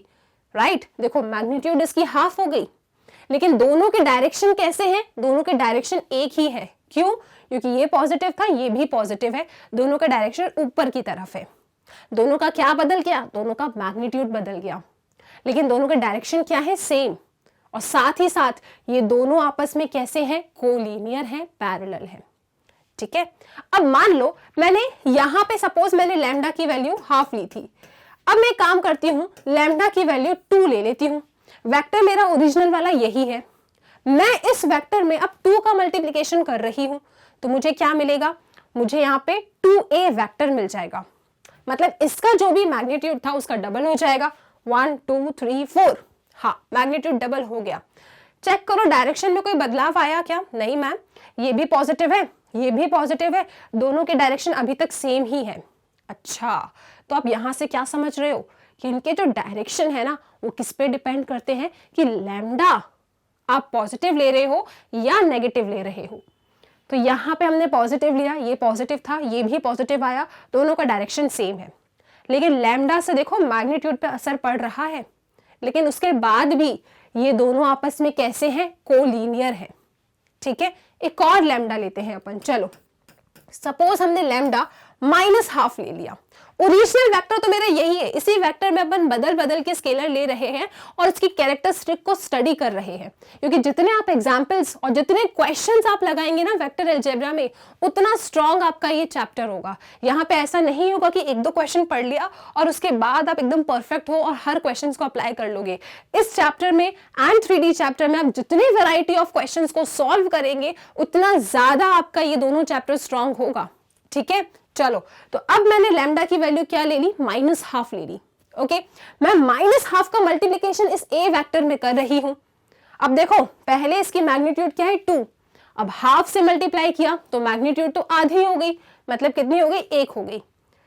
किससे मल्टीप्लाई किया है, -12 से, तो देखो डायरेक्शन बदल गया। इसका डायरेक्शन ये था, इसका डायरेक्शन डाउनवर्ड हो गया, मैग्नीट्यूड हाफ हो गया, डायरेक्शन भी चेंज हो गया। ठीक है, लेकिन अभी भी ये दोनों कैसे हैं, अभी भी ये दोनों एक दूसरे से कोलिनियर हैं। राइट, चलो इसके बाद मैंने लैम्डा की वैल्यू -2 ले ली। -2 का मल्टीप्लिकेशन मैं इस ए वेक्टर में कर रही हूं, तो देखो मैग्नीट्यूड तो ठीक है डबल हो गई, लेकिन डायरेक्शन क्या हो गया, डाउनवर्ड डायरेक्शन में हो गया। देख लो ये ऊपर था, मैंने -2 से मल्टीप्लिकेशन किया, मैग्नीट्यूड डबल लेकिन डायरेक्शन चेंज। तो ये हमने यहां से क्या कंक्लूड किया, हमने ये कंक्लूड किया कि आप अगर किसी भी वेक्टर में किसी स्केलर लैम्डा का मल्टीप्लिकेशन करते हैं, आओ इसे लिखते हैं अपन एक बार। आप अगर किसी वेक्टर में लैम्डा का मल्टीप्लिकेशन करते हैं तो आपके सामने लैम्डा ए वेक्टर प्रकट होता है, और ये जो लैम्डा ए वेक्टर है ना, ये वेक्टर और ये वेक्टर हमेशा आपस में कैसे होते हैं, दे आर कोलिनियर, ये हमेशा कोलिनियर होते हैं, पैरेलल होते हैं। उसके बाद आपके इस न्यू वेक्टर का मैग्नीट्यूड और डायरेक्शन आपके पुराने वाले वेक्टर के कंपैरिजन में किस पे डिपेंड करता है, लैम्डा की वैल्यू पे डिपेंड करता है। अगर आपका लैम्डा पॉजिटिव है या नेगेटिव है तो डायरेक्शन आपके बदलेंगे। ठीक है, और लैम्डा का वैल्यू जो भी है उतने हिसाब से आपका मैग्नीट्यूड चेंज हो जाएगा। आई होप ये बातें क्लियर है। यहां से आप बिल्कुल ध्यान रखिएगा कि कुछ भी हो जाए लैम्डा ए वेक्टर कोलिनियर होगा आपके ओरिजिनल वेक्टर से। डायरेक्शन, मैग्नीट्यूड सब कुछ डिपेंड करता है किस पे, लैम्डा पे, कि आप लैम्डा कैसा नंबर ले रहे हो। ठीक है, और ये एक छोटा सा रिजल्ट आपको याद रखना है। आई होप ये सारी बातें क्लियर है। हमने प्रॉपर्टीज डिस्कस कर लिया कि commutative law, associative law and additive identity vector addition में होल्ड करती है। उसके बाद हमने क्या बात किया, एक बहुत ही प्यारा कंसेप्ट कि अगर आप अपने किसी वेक्टर में स्केलर का मल्टीप्लिकेशन करते हो तो आपका वेक्टर कैसा कैरेक्टरिस्टिक या कैसा नेचर शो करता है, इस बात के बारे में भी हमने डिस्कशन कर लिया। और हमेशा याद रखना वो कोलिनियर होगा, ठीक है, पैरेलल होगा। चलो आगे चलते हैं नेक्स्ट टॉपिक की। अब देखते हैं अपना नया topic, that is component of a vector. एक बहुत ही ज्यादा इंपॉर्टेंट टॉपिक है, बहुत ध्यान से समझना। अच्छा, जब भी आपने अपनी एनसीईआरटी बुक के पन्ने को पलटाया होगा ना, तब आपने बहुत सारी जगह ये आई cap, j cap and k cap को देखा होगा। अब सवाल ये उठता है कि ये आई cap, j cap and k cap क्या है, क्योंकि पहले आपको इन्हें समझना पड़ेगा और इसके बाद ही आप component form of a vector पे आ सकते हो। ओके, सो यहाँ क्या लिखा है कि i cap, j cap and k cap are the unit vectors. कौन होते हैं ये यूनिट वेक्टर्स? अच्छा, ये यूनिट वेक्टर्स जो शब्द है आप लोगों के लिए नया है क्या? नहीं, बिल्कुल नया नहीं है। हम 10.1 एक्सरसाइज के जो कंसेप्ट वीडियो पढ़कर आए हैं ना, वहां पे हमने टाइप्स ऑफ वेक्टर नाम का एक टॉपिक पढ़ा था, और उन टाइप्स ऑफ वेक्टर में एक वेक्टर आपका यूनिट वेक्टर भी होता है। सो यूनिट वेक्टर क्या होते हैं? उन वेक्टर्स को हम यूनिट वेक्टर कहते हैं जिनका मैग्नीट्यूड क्या हो, जिनका मैग्नीट्यूड 1 यूनिट होता है। ठीक है, ठीक है जी। सो यहाँ क्या लिखा है कि i cap, j cap and k cap are the unit vectors in the positive direction of x, y and z axis। मतलब x axis, y axis और z axis में जो भी डायरेक्शन है यहाँ पे, x axis के डायरेक्शन में, y axis के डायरेक्शन में एंड z axis के डायरेक्शन में, इन डायरेक्शन में जो एक एक यूनिट के वेक्टर्स बनते हैं उन्हें क्या कहा जाता है? उन्हें यूनिट वेक्टर्स कहा जाता है। एक्स एक्सिस के डायरेक्शन में एक यूनिट का बनने वाला वेक्टर आई कैप कहलाता है। आप देख सकते हैं यहाँ पे ये एक्स एक्सिस है, ये वाई एक्सिस और ये जेड एक्सिस। मैंने इस एक्स एक्सिस पे एक पॉइंट लिया है ए, जो ओरिजिन से इस एक्स एक्सिस पे जो दूरी रखता है दैट इज 1 यूनिट। तो इसका कोऑर्डिनेट क्या होंगे आप लोग जानते हैं। अगर कोई पॉइंट हम एक्स एक्सिस पे लेते हैं तो उनके कोऑर्डिनेट्स क्या होते हैं? 1 0 0। किसी भी पॉइंट को अगर आप y एक्सिस पे लेते हो तो उसके कोऑर्डिनेट क्या होते हैं? y वाला कुछ ना कुछ पॉइंट होगा, लेकिन x एंड z क्या होंगे? 0 होंगे। तो मैं इन तीनों ही एक्सिस पे ना एक एक यूनिट के डिस्टेंस पे 3 पॉइंट ले रही हूं, a, b एंड c। मतलब o से a तक की दूरी 1 है, o से b तक की दूरी 1 है और o से c तक की भी दूरी आपकी 1 है। ओके, अब यहाँ पे आप एक वेक्टर को देख पा रहे हैं एक्स एक्सिस पे। कौन सा वेक्टर? OA vector. ये OA वेक्टर क्या है? ये OA वेक्टर एक यूनिट वाला वेक्टर है। आप देख सकते हैं दिस इज ओरिजिन और यहां से आप जा रहे हैं इस पॉइंट A तक। हम आपसे पहले ही ये डिस्कस कर चुके हैं कि A पॉइंट जो है इस ओरिजिन से एक यूनिट की दूरी पे है। तो आपका ये जो OA वेक्टर यहां नजर आ रहा है एक्स एक्सिस के डायरेक्शन में, ये एक यूनिट वेक्टर है। सो OA वेक्टर क्या है? एक्स एक्सिस के डायरेक्शन में एक यूनिट वेक्टर है। तो जब भी आप यूनिट वेक्टर का नाम लेते हैं एक्स एक्सिस के डायरेक्शन में, उसे आई कैप कहते हैं। So what is i cap? I cap एक यूनिट वेक्टर है इन the direction of x axis. तो एक्स एक्सिस के डायरेक्शन में जब जब आप जिंदगी में एक यूनिट का वेक्टर देखेंगे तो वो कोई और नहीं, वो आई कैप ही होगा। ओके, और इसका मैग्नीट्यूड कितना है? 1 है। सेम कहानी है y एक्सिस के लिए और z एक्सिस के लिए। y एक्सिस पे आप एक वेक्टर देख पा रहे हो, देखो जरा, OB वेक्टर। ये OB वेक्टर क्या है? एक यूनिट वेक्टर है। इसका मैग्नीट्यूड क्या है? 1। तो क्योंकि OB वेक्टर एक यूनिट वेक्टर है और किसके डायरेक्शन में है? y एक्सिस के डायरेक्शन में है। तो unit vector in the direction of y axis, और ऐसा वेक्टर जो यूनिट हो, अच्छे से अगर हम इसे सही करें तो क्या बोलेंगे? एक unit vector in the direction of y axis कौन होता है? हमेशा वो हमेशा j कैप होता है। और इसी तरीके से आप z एक्सिस पे एक यूनिट वेक्टर को देख पा रहे हो, क्या नाम है उसका? OC vector. क्यों इसे यूनिट वेक्टर कह रही हूं मैं OC को? क्योंकि इसकी मैग्नीट्यूड हमने 1 ली है। तो OC वेक्टर क्या है? एक यूनिट वेक्टर है। लेकिन साथ ही साथ इस OC वेक्टर का डायरेक्शन क्या है, इन the direction of Z axis. तो OC वेक्टर क्या कहलाएगा, OC वेक्टर एक यूनिट वेक्टर कहलाएगा, दैट इज k कैप। क्यों, क्योंकि it is the unit vector in the direction of Z axis और इनको हमने फिक्स करके रखा है। तो आई होप आप I, J एंड K के कंसेप्ट को समझ पाए हो। एक बार हम समराइज कर लेते हैं। आई कैप क्या होता है, आप अपनी 3 एक्सिस को इमेजिन कीजिए। एक्स एक्सिस पे जो एक यूनिट का वेक्टर बनता है वो आई कैप है। वाई एक्सिस पे जो एक यूनिट का वेक्टर बनता है वो कौन होता है, जे कैप। और जेड एक्सिस पे एक यूनिट का जो वेक्टर बनता है उसे हम कहते हैं के कैप। आई होप ये बातें अब क्लियर है और ये स्टैंडर्ड है, ये हमेशा फिक्स रहने वाला है। ओके जी, अब जरा इस डायग्राम को देखो। क्या आपने जिंदगी में कभी इस डायग्राम को देखा है?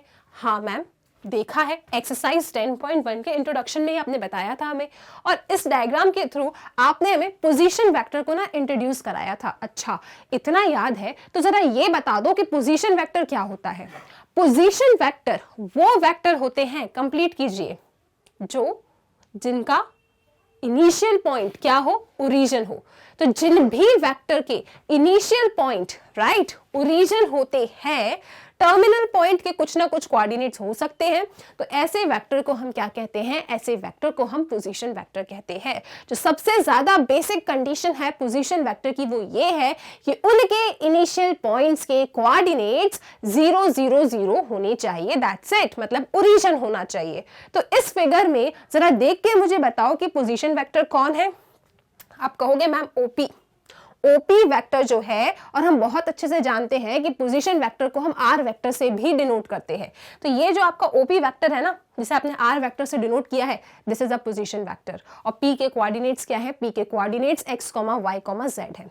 ठीक है, आइडेंटिफाई कर लिया। हाँ मैम, लेकिन आप अचानक से पोजीशन वेक्टर पे क्यों पहुंच गई? क्योंकि मैं आप लोगों को पोजीशन वेक्टर को कंपोनेंट फॉर्म में किस तरीके से रिप्रेजेंट करते हैं ये सिखाने की कोशिश कर रही हूं। ओके, सो इस पोजीशन वेक्टर के जो टर्मिनल पॉइंट है दैट इज P, इसके कोऑर्डिनेट क्या है, x, y, z।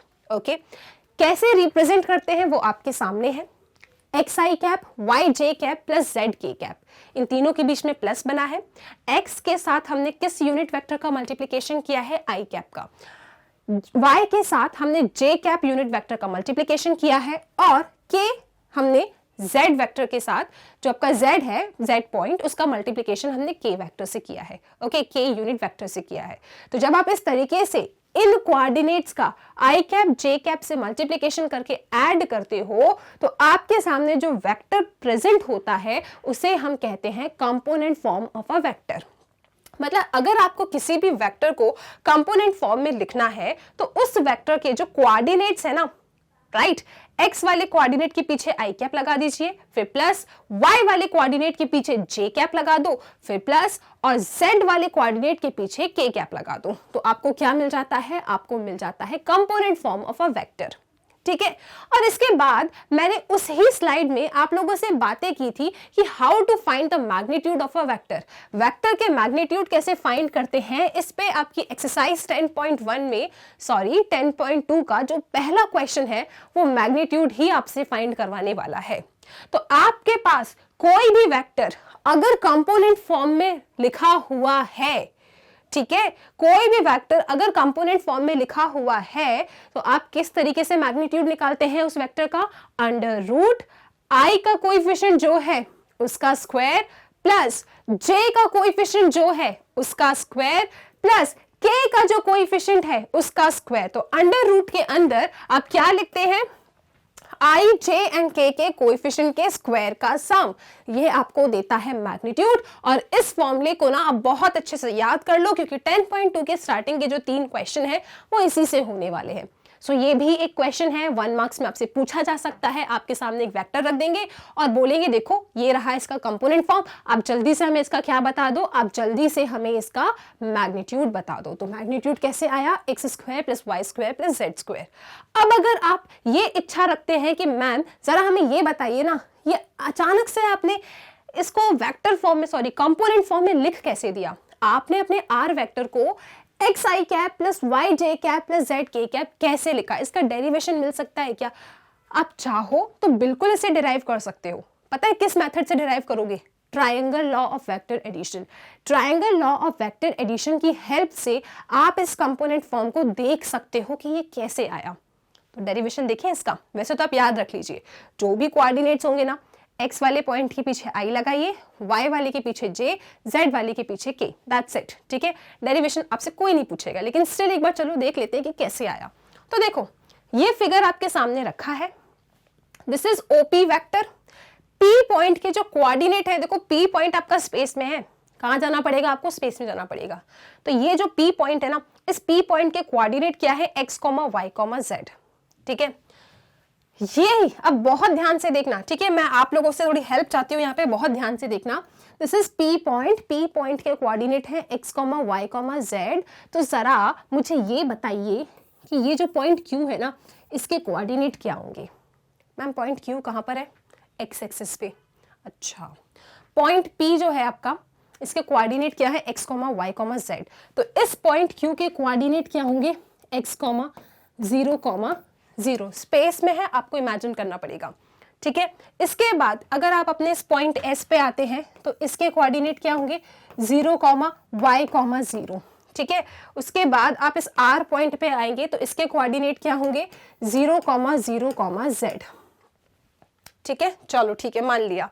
इसके बाद हम ये डिराइव करने निकले हैं, क्या आपका टारगेट है ये, मैम ये कैसे आया, हमें थोड़ा फील चाहिए इसका कि किस तरीके से आपने ओपी वेक्टर को कंपोनेंट फॉर्म में रिप्रेजेंट करके बताया। आपने कहा हम याद कर लेंगे कि ओपी वेक्टर को रिप्रेजेंट करना है कंपोनेंट फॉर्म में, तो कुछ नहीं, जो भी एक्स वाई जेड वाले कोऑर्डिनेट्स हैं इनके पीछे आई cap, j cap and k cap लगाओ, प्लस करो, खुश हो जाओ। ठीक है, चलो ठीक है, लेकिन डेरिवेशन कैसे आया, आओ सुनो। मुझे क्या चाहिए, मुझे आर वेक्टर चाहिए। तो इसके लिए ना सबसे पहले मुझे ये दिख रहा है कि क्यू पॉइंट जो है इसके कोऑर्डिनेट क्या है, x, 0, 0। मतलब O से Q तक की दूरी कितनी है, x यूनिट।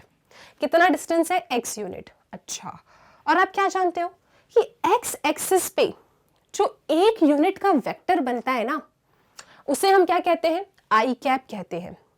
लेकिन इधर x एक्सिस पे कितने यूनिट का वेक्टर है, आप यहाँ पे ध्यान से देखिए, ये पॉइंट के चक्कर में वेक्टर गायब हो गया, ये वेक्टर का निशान है, यहाँ पे डायरेक्शन बताई है मैंने। ठीक है, आप क्या जानते हैं कि x एक्सिस पे एक यूनिट का जो वेक्टर बनता है वो आई कैप होता है। यहाँ पे x एक्सिस पे कितने यूनिट का वेक्टर बन रहा है, x, तो आप x आई कैप मल्टीप्लिकेशन कर देंगे। ठीक है, एक यूनिट का वेक्टर आई कैप, x एक्सिस पे हमारे पास कितना यूनिट है, कितना मैग्नीट्यूड है, x। तो ये वेक्टर कैसे रिप्रेजेंट करोगे, x आई कैप से। ठीक है, कौन सा vector, O Q vector. O Q vector क्या हो गया, एक्स आई कैप। ऐसे ही आप लोग यहाँ पे y एक्सिस पे जो क्यू एस है ना आपका पॉइंट क्यू एस, ये कितना होगा, ये y j कैप हो जाएगा। क्यों, क्योंकि O से लेके S तक की दूरी है y।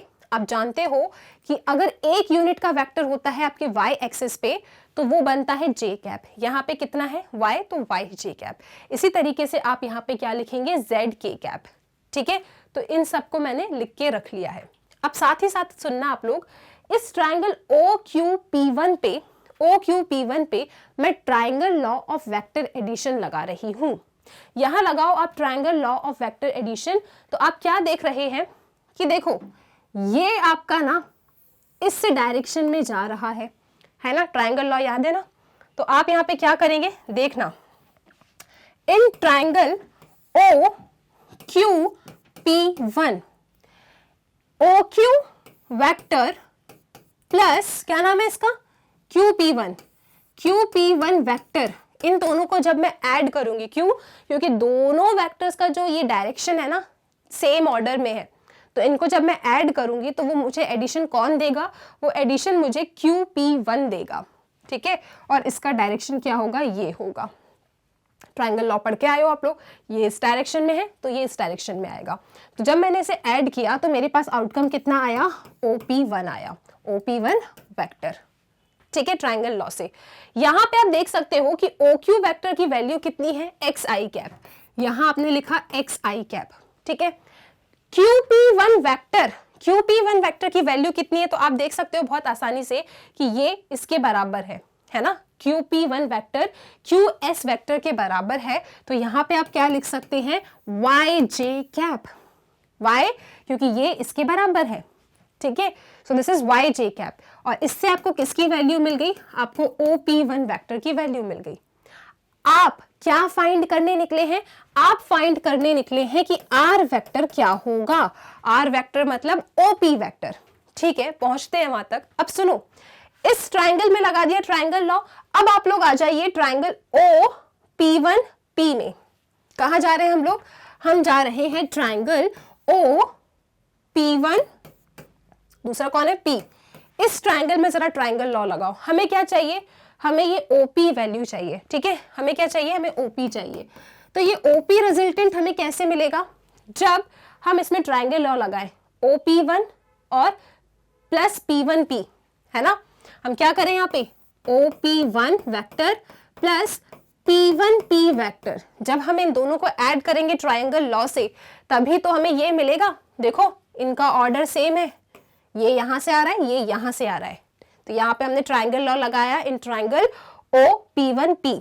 तो कैसे लिखा, कैसे लिखा इसको देखो जरा आप लोग। इसे लिखा हमने OP1, ठीक, plus P1P is equal to OP vector. और ये OP वेक्टर ही क्या है, आपका R वेक्टर है।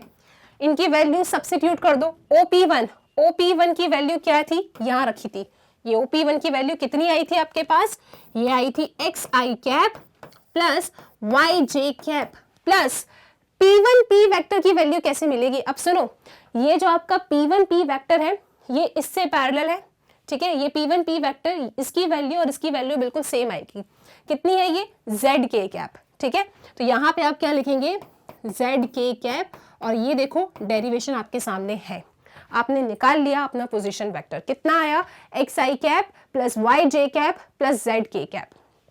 आई होप आप डेरिवेशन भी समझ गए हैं, लेकिन आपको इतना नहीं जाना है। आपको बस इतना याद रखना है कि अगर हमारे पास किसी वेक्टर के, किसी पोजीशन वेक्टर के टर्मिनल पॉइंट के कोऑर्डिनेट्स हैं, उसे कंपोनेंट फॉर्म में लिखना है तो कुछ मत करो, I cap, J cap and K cap उनके रिस्पेक्टिव कोऑर्डिनेट्स के पीछे लगा दो, ऐड कर दो।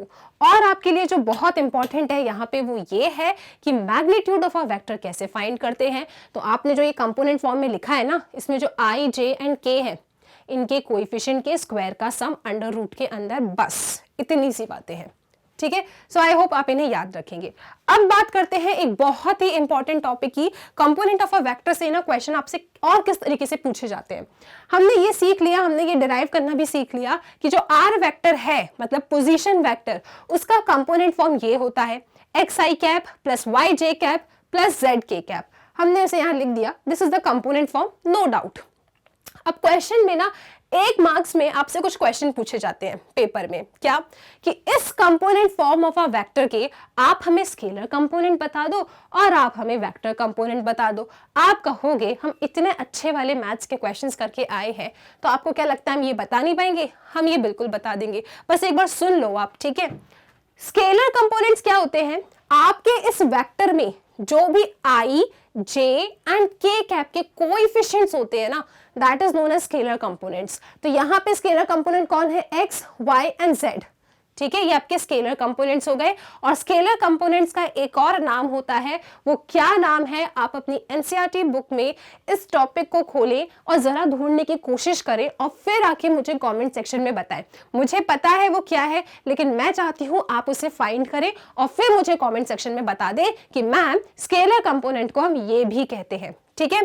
तब तक आप सुन लो, स्केलर कंपोनेंट क्या होता है। आप अपने वेक्टर को देखो, इस वेक्टर में I cap, J cap and K cap, इनके जो कोएफिशिएंट्स है ना, they are known as scalar component. Vector component क्या होते हैं फिर? वेक्टर कंपोनेंट्स कुछ नहीं, ये प्लस है ना, कॉमा बना दो, ठीक है।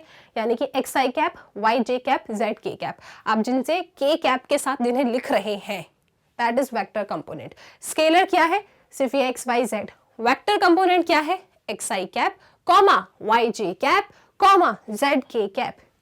ऐसे क्वेश्चंस भी आते हैं पेपर में, ठीक है। चलो, I hope component of a vector आप हमेशा याद रखेंगे क्या करना होता है। मैंने आपको डेरिवेशन भी बता दिया और आपको ये भी बता दिया कि आपको, अगर आपको डेरिवेशन की तरफ ध्यान नहीं देना है तो सिर्फ इतना सुन लो, क्या, जो भी पॉइंट है, एक्स वाले पॉइंट के पीछे I कैप प्लस y वाले पॉइंट के पीछे j कैप प्लस z वाले पॉइंट के बाद k कैप। That's it. सबसे ज्यादा इंपॉर्टेंट क्या है? मैग्नीट्यूड फाइंड करना।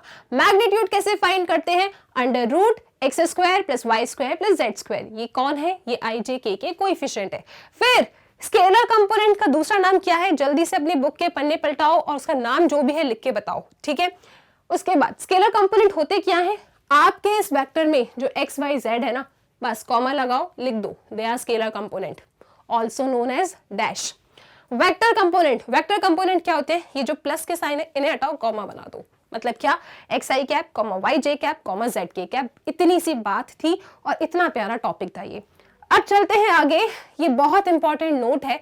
देखो ये कहना सिर्फ सुन लो आप लोग, सो दैट कोई कंफ्यूजन ना हो, और बिल्कुल भी डिफिकल्ट चीज नहीं है ये। मैम है क्या ये? सुनो, कोई भी दो वेक्टर्स अगर आपकी जिंदगी में कंपोनेंट फॉर्म में आ जाएं, मतलब ये रहा एक ए वेक्टर और ये रहा एक बी वेक्टर, ओके। ये कौन है? यहां लिख देती हूं मैं, दिस इज ए वेक्टर, नीचे लिखा है, और ये है मेरा B vector. A vector and B vector अपनी लाइफ में कैसे आए हैं? कंपोनेंट फॉर्म के रूप में आए हैं। कंपोनेंट फॉर्म का मतलब कुछ नहीं, आई जे एंड के फॉर्मेट में, ठीक है। मतलब a1 आई कैप प्लस a2 जे कैप प्लस a3 के कैप। ये कौन है? A vector. बी वेक्टर क्या है? b1 आई कैप प्लस b2 जे कैप प्लस b3 के कैप। ये दो वेक्टर्स हैं। अब आपका देखो मन ऐसा तो रहेगा नहीं कि ठीक है वेक्टर्स आ गए हैं, देख रहे हो, खुश हो रहे हो, नहीं। आप मैथ्स वाले स्टूडेंट हो, आप प्लस करना चाहोगे, माइनस करना चाहोगे, ये सोचोगे कि ये दो वेक्टर्स इक्वल कब होते हैं। तो वही चीजें हम यहाँ डिस्कस करने वाले हैं। जब आपके सामने दो वेक्टर्स कंपोनेंट फॉर्म में गिवन है और आपको उन्हें ऐड करना है, तो पता है क्या किया जाता है? जो आप बचपन में पढ़कर आए हो। क्या पढ़कर आए हो? कैसे टर्म्स ऐड हो सकते हैं? लाइक टर्म्स ऐड हो सकते हैं।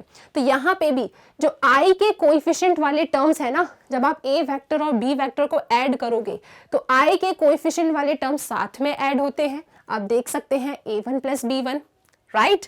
ब्रैकेट बना देना, फिर आई कैप लिख देना, ठीक।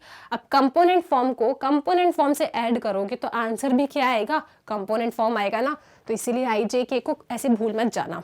उसके बाद अब बीच में प्लस का साइन बनाएंगे, फिर इसका जे वाला पॉइंट और इसका जे वाला पॉइंट साथ में ऐड होगा और यहाँ पे जे कैप बना देना।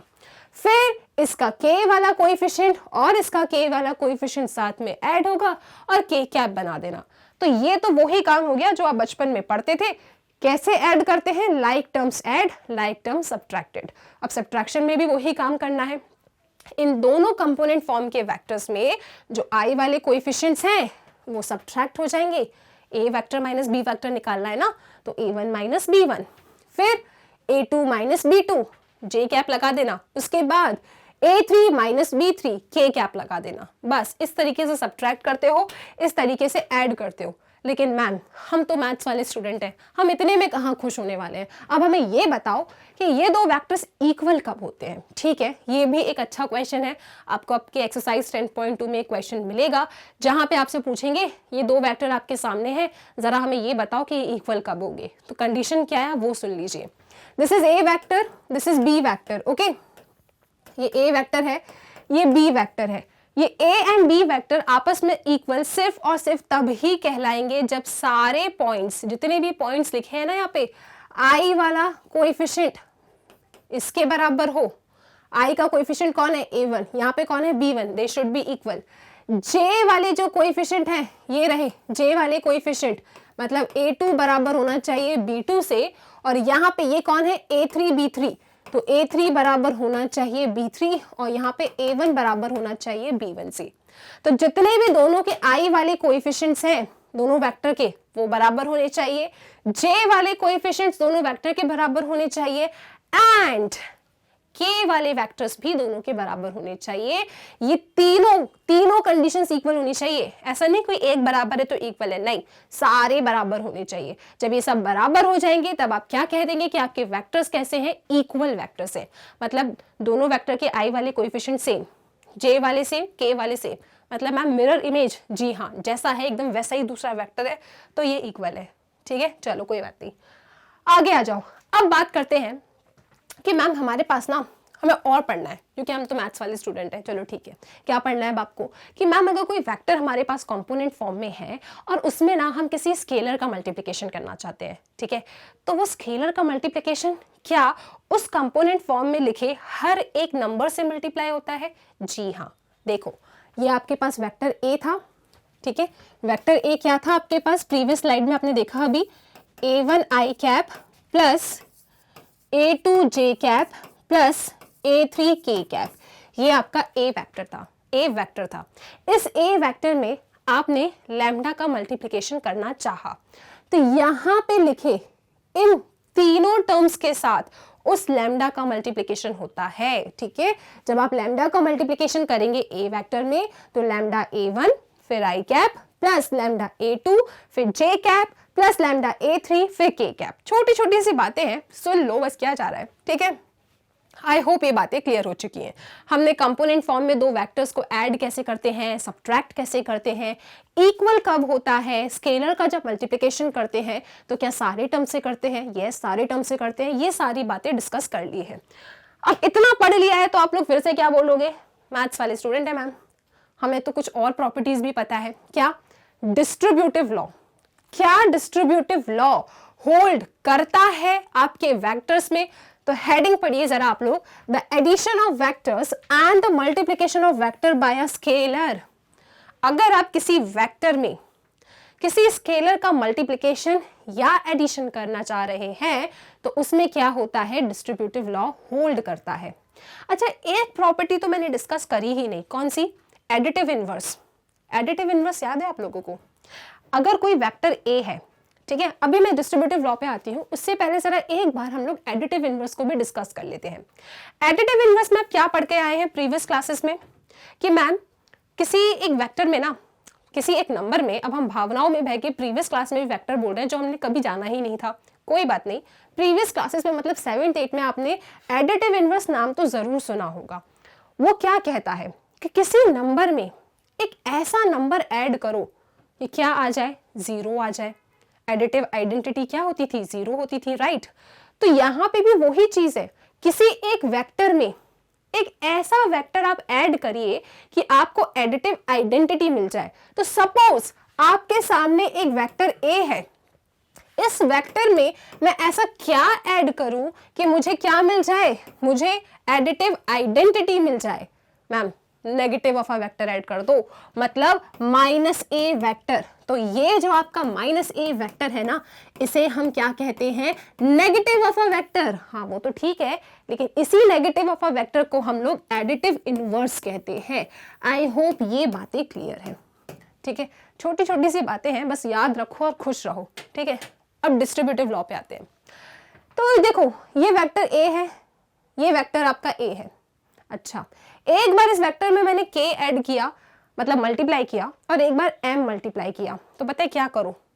किया तो किसी एक ही वेक्टर में है ना, a वेक्टर में, बाहर ले लो, k प्लस m को ऐड कर दो, फिर मल्टीप्लाई कर दो, आपको सेम रिजल्ट मिलेगा। Okay, this is distributive law. इसके बाद k m a, ये m भी स्केलर है और आपका ये k भी क्या है? स्केलर है, ठीक है। आपके जो वेक्टर्स थे वो a एंड b थे, बाकी जो भी k और m लिखे हैं दे आर स्केलर्स। अब मैं इस वेक्टर a में ना, पहले मैंने एक m स्केलर का मल्टीप्लिकेशन किया, जो भी आउटकम आया उसमें k का मल्टीप्लाई कर दिया। ये चीज बराबर है उसी चीज के, किस चीज के? कि पहले km का मल्टीप्लाई कर दो, फिर जो भी आउटकम आएगा a में मल्टीप्लाई कर दो। डिस्ट्रीब्यूटिव लॉ है, बस देख लो, ये तो कोई बताएगा नहीं आपको, तो भी आप सही साइड करके आ जाओगे पेपर पे, ठीक है। इसके बाद दो वेक्टर्स को ऐड करना है, उसके बाद k का मल्टीप्लिकेशन करना है। ये चीज बिल्कुल बराबर है। अगर आप इस k का मल्टीप्लिकेशन a में कर दें, फिर इस k का मल्टीप्लिकेशन b में कर दें और ऐड कर दें, तो बस एक बार ना अपनी नजर को यहाँ पे देख लो कि कैसी कैसी प्रॉपर्टीज हैं, क्या क्या है, सो दैट आपको कुछ नया ना लगे। ओके, बेसिक सी बातें हैं। चलो आगे चलते हैं अपने नेक्स्ट टॉपिक के ऊपर।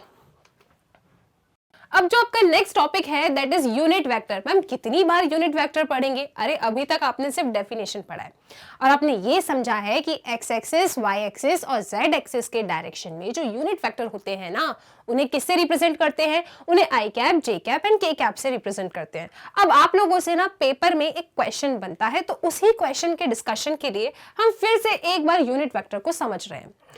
आप लोगों के पास क्वेश्चन पता है कैसे आता है, आपको एक वेक्टर दे देंगे, किस फॉर्म में, कंपोनेंट फॉर्म में। एक वेक्टर आपके पास होगा कंपोनेंट फॉर्म में, और फिर आपसे बोलेंगे कि आप हमें इस गिवन वेक्टर का ना यूनिट वेक्टर निकालिए इसके डायरेक्शन में।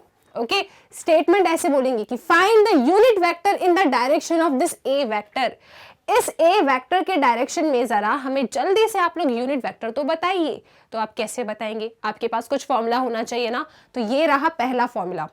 तो unit vector in the direction of A vector, ये फॉर्मूला होता है। फॉर्मूला क्या कहता है, A cap is equal to A vector divided by magnitude of A vector.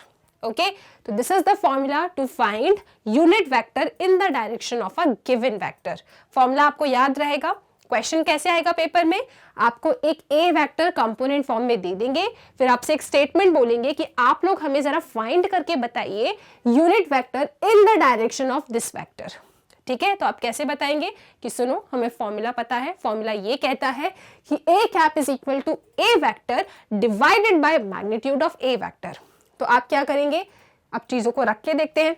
So A vector क्या है आपका, ए वेक्टर एज इट इज लिखा, मैग्नीट्यूड ऑफ ए वेक्टर, इस वेक्टर का मैग्नीट्यूड कैसे निकालेंगे मैम, हम फॉर्मूला जानते हैं, आपने हमें प्रीवियस स्लाइड में ही फॉर्मूला बताया था कि यूनिट वेक्टर तो ठीक है, जो मैग्नीट्यूड होता है ना, कैसे फाइंड करते हैं, मैग्नीट्यूड ऑफ ए वेक्टर कैसे आएगा, हम देखेंगे अपने ए वेक्टर को। इस ए वेक्टर में जो i, j and k coefficient है ना, उनके स्क्वायर का सम हमें इस वेक्टर का मैग्नीट्यूड दे देगा। ठीक है, तो मैंने क्या किया, इस फॉर्मूले को रखा, फिर से मैंने इसी फॉर्मूले को ही रखा, यहाँ पे A vector as it is A vector copy किया, और मैग्नीट्यूड ऑफ ए वेक्टर के फॉर्मूले से मैंने उसकी मैग्नीट्यूड लिख दी। ठीक है, क्या थी magnitude, x square plus y square plus z square under root में। इसके बाद आप क्या करें, इसके बाद आप इस ए वेक्टर की वैल्यू को भी लिख दीजिए। ए वेक्टर की वैल्यू क्या है, एक्स आई cap plus Y j cap plus Z के कैप। आप इसे भी यहाँ कॉपी कर दीजिए ए वेक्टर के प्लेस पे। अब जो ये फाइनल आपके पास आउटकम आया है, this is the unit vector in the direction of A vector. थोड़ा सा एक स्टेप और आप आगे बढ़ा सकते हैं, कैसे, आप इसे इस तरीके से अलग अलग करके लिख दीजिए, x upon under root x square plus y square plus z square i cap, okay, plus y upon under root क्या, x square plus y square plus z square k cap, sorry j cap, plus क्या लिखा है, z upon under root x square plus y square plus z square k cap. ये रहा आपका unit vector in the direction of given vector. I hope आप इस तरीके से, क्या किया मैंने कुछ नहीं किया, this upon this plus this upon this plus this upon this, क्योंकि ये डिनोमिनेटर इन तीनों का है तो मैंने इन तीनों को यहाँ पे दे दिया, दैट्स इट। इस तरीके से आप लोग किसी भी वेक्टर का यूनिट वेक्टर फाइंड आउट कर सकते हैं। अब आप कहेंगे मैम एक क्वेश्चन दो सो दैट हमें अच्छे से फील आ जाए। चलो ठीक है, ये रहा क्वेश्चन आपके सामने, जल्दी से अगर आप समझ गए तो सॉल्व करो, नहीं समझे तो एक बार हम फिर से समझने की कोशिश करते हैं। तो इनने बोला है find the unit vector in the direction of A vector. तो यहाँ पे ए वेक्टर क्या है हमारे पास वेक्टर है 2i cap plus 3j cap plus k cap, ये रहा वेक्टर। अब हमें क्या फाइंड करना है, हमें फाइंड करना है unit vector in the direction of A vector, हमें ये फाइंड करना है। हम क्या जानते हैं कि इसका फॉर्मूला होता है क्या, कि A cap is equal to A vector divided by magnitude of A vector. हमारा ए वेक्टर क्या है, ये लिखा है, लिखो यहाँ पे 2i cap plus 3j cap plus k cap, this is our A vector divided by A vector का मैग्नीट्यूड क्या होता है वेक्टर का, कैसे निकालते हैं, ये जो आपके i, j एंड k के कोएफिशिएंट्स होते हैं उनके स्क्वायर का सम। तो 2 का स्क्वायर 4 प्लस 3 का स्क्वायर 9 प्लस k के कोएफिशिएंट का स्क्वायर 1, तो कितना आया ये 14। ओके, इसको हटा के मैं क्या लिख सकती हूँ, अंडर रूट 14। तो ये आ गया मेरा unit vector in the direction of given vector. थोड़ा सा एक स्टेप और आगे बढ़ा दीजिए आप लोग, यहाँ पे इसे ना सेपरेट करके लिख दो, कैसे, इस तरीके से 2 upon root 14 i cap plus 3/√14 j cap plus क्या k कैप अपॉन √14। तो ये रहा आपका unit vector in the direction of A vector. Questions vector algebra के बिल्कुल टफ नहीं होंगे अगर आप एक एक चीज को अपने माइंड में रखते चले तो, ठीक है। इस फॉर्मूले को याद रखिएगा, एक क्वेश्चन हमेशा पेपर में आता ही है। आई होप ये क्लियर है, आपको फॉर्मूला भी याद है। अब चलते हैं और नेक्स्ट कंसेप्ट को समझने की कोशिश करते हैं। ओके चलो, नेक्स्ट कंसेप्ट बहुत इंपॉर्टेंट है, that is condition of collinearity. आपके दो वेक्टर्स कोलिनियर कब होंगे, ठीक है, ये क्या कंडीशन बनती है, तब आप बता पाएंगे कि आपके वेक्टर्स कोलिनियर हैं। इन सभी पे ना क्वेश्चंस बनते हैं, इसीलिए ये सभी एक कंसेप्ट के रूप में आपके सामने मैंने प्रेजेंट किया है, सो दैट आप बहुत अच्छे से समझ जाएं और सारे क्वेश्चंस को लगा सके। इसीलिए ये वीडियो आप लोगों के लिए बहुत इंपॉर्टेंट है। एक्सरसाइज 10.2 के क्वेश्चंस को करने से पहले इस वीडियो को आप जरूर देखें। ओके, सो कोलिनियर वेक्टर्स क्या होते हैं, एक बार अपने मन में रिकॉल करो। उन वेक्टर्स को हम कोलिनियर कहते हैं जो पैरेलल हो, ठीक है, जो पैरेलल हो दे आर कोलिनियर। लेकिन जब क्वेश्चन में आपके सामने प्रूव करने के लिए आएगा तब आप कैसे शो करेंगे, आप कैसे बताएंगे, कैसे साबित करेंगे कि आपके वेक्टर्स कोलिनियर हैं। तो उसके लिए एक कंडीशन होती है और उस कंडीशन को एज अ फॉर्मूला आप याद करें। तो मैं जो भी आपको फॉर्मूला बताती जा रही हूं आप एक कॉपी में उन्हें नोट डाउन करते रहें। ओके, सो क्या कंडीशन है उसके बारे में डिस्कशन कर रहे हैं अपन।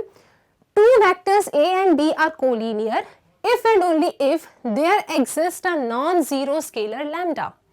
दो vectors A and B collinear तब कहलाएंगे जब एक नॉन जीरो स्केलर एग्जिस्ट करे, सच दैट कि आपका ये जो बी वेक्टर है ना, this is lambda times of A vector हो जाए।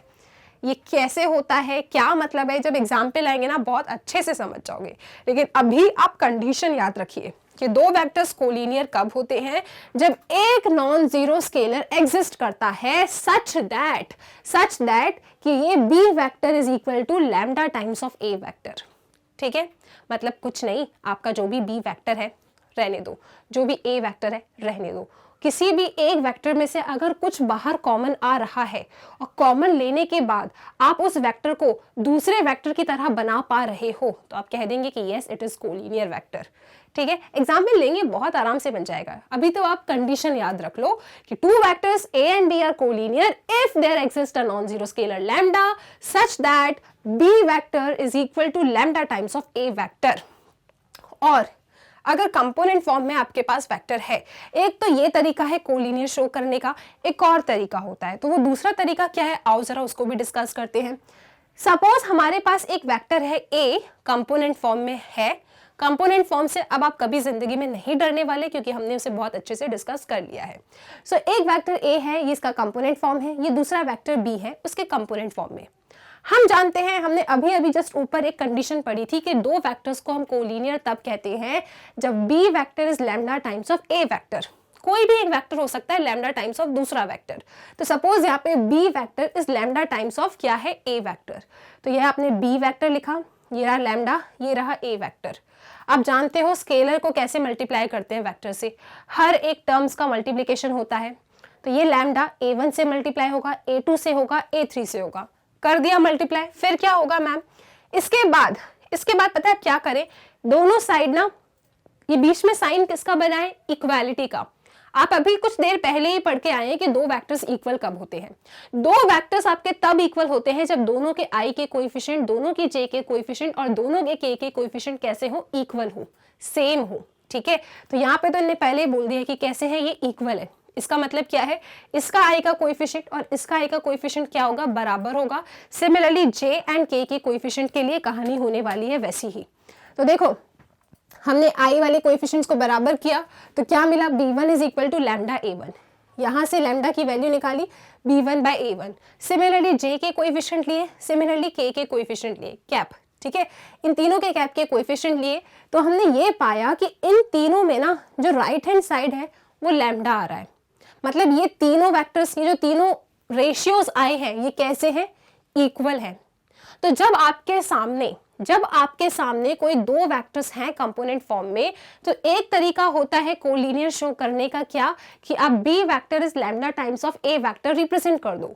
दूसरा तरीका होता है कि अगर आप उन्हें इस तरीके से प्रपोर्शनल बता देते हो तो भी आपके दो वेक्टर्स कैसे हैं, कोलिनियर हैं। पेपर में अगर आपसे बोलते हैं कि जरा आप साबित कीजिए कि ये दो वेक्टर्स पैरेलल है, तो आप इन्हीं कंडीशंस को लगाएंगे, कोलिनियर वाली कंडीशंस को। ठीक है, सो आई होप ये बातें क्लियर है। तो अगर आपको किन्हीं दो वेक्टर्स को क्या प्रूव करना है कि जरा साबित कीजिए कि दो वेक्टर्स कैसे हैं, कोलिनियर हैं, तब आप क्या करेंगे, आपके पास दो रास्ते हैं। ये वेक्टर्स आपके पास ना कंपोनेंट फॉर्म में होंगे। तो अगर आप यहाँ पे लिख देती हूँ कंपोनेंट फॉर्म, तो अगर आप ऐसा बता देते हैं कि b vector is lambda times of A vector, तो भी कोलिनियर है। या फिर अगर आप इस तरीके से इन्हें प्रोपोर्शनल बता देते हैं कि b1 by a1 is equal to b2 by a2 is equal to b3 by a3, ये तीनों एक किसी स्केलर या किसी भी नंबर के बराबर आ रहे हैं इनके रेशियोज, तो भी आप बता सकते हैं कि ये कोलिनियर है। ये दो कंडीशंस हो गई। ये जो मैंने आपको बताया था ना, ये पूरी कहानी ये उसका डेरिवेशन टाइप का था। ठीक है, आप तो बस मेन चीजें याद रखिए कि ये कंडीशन है कोलिनियर प्रूव करने के लिए।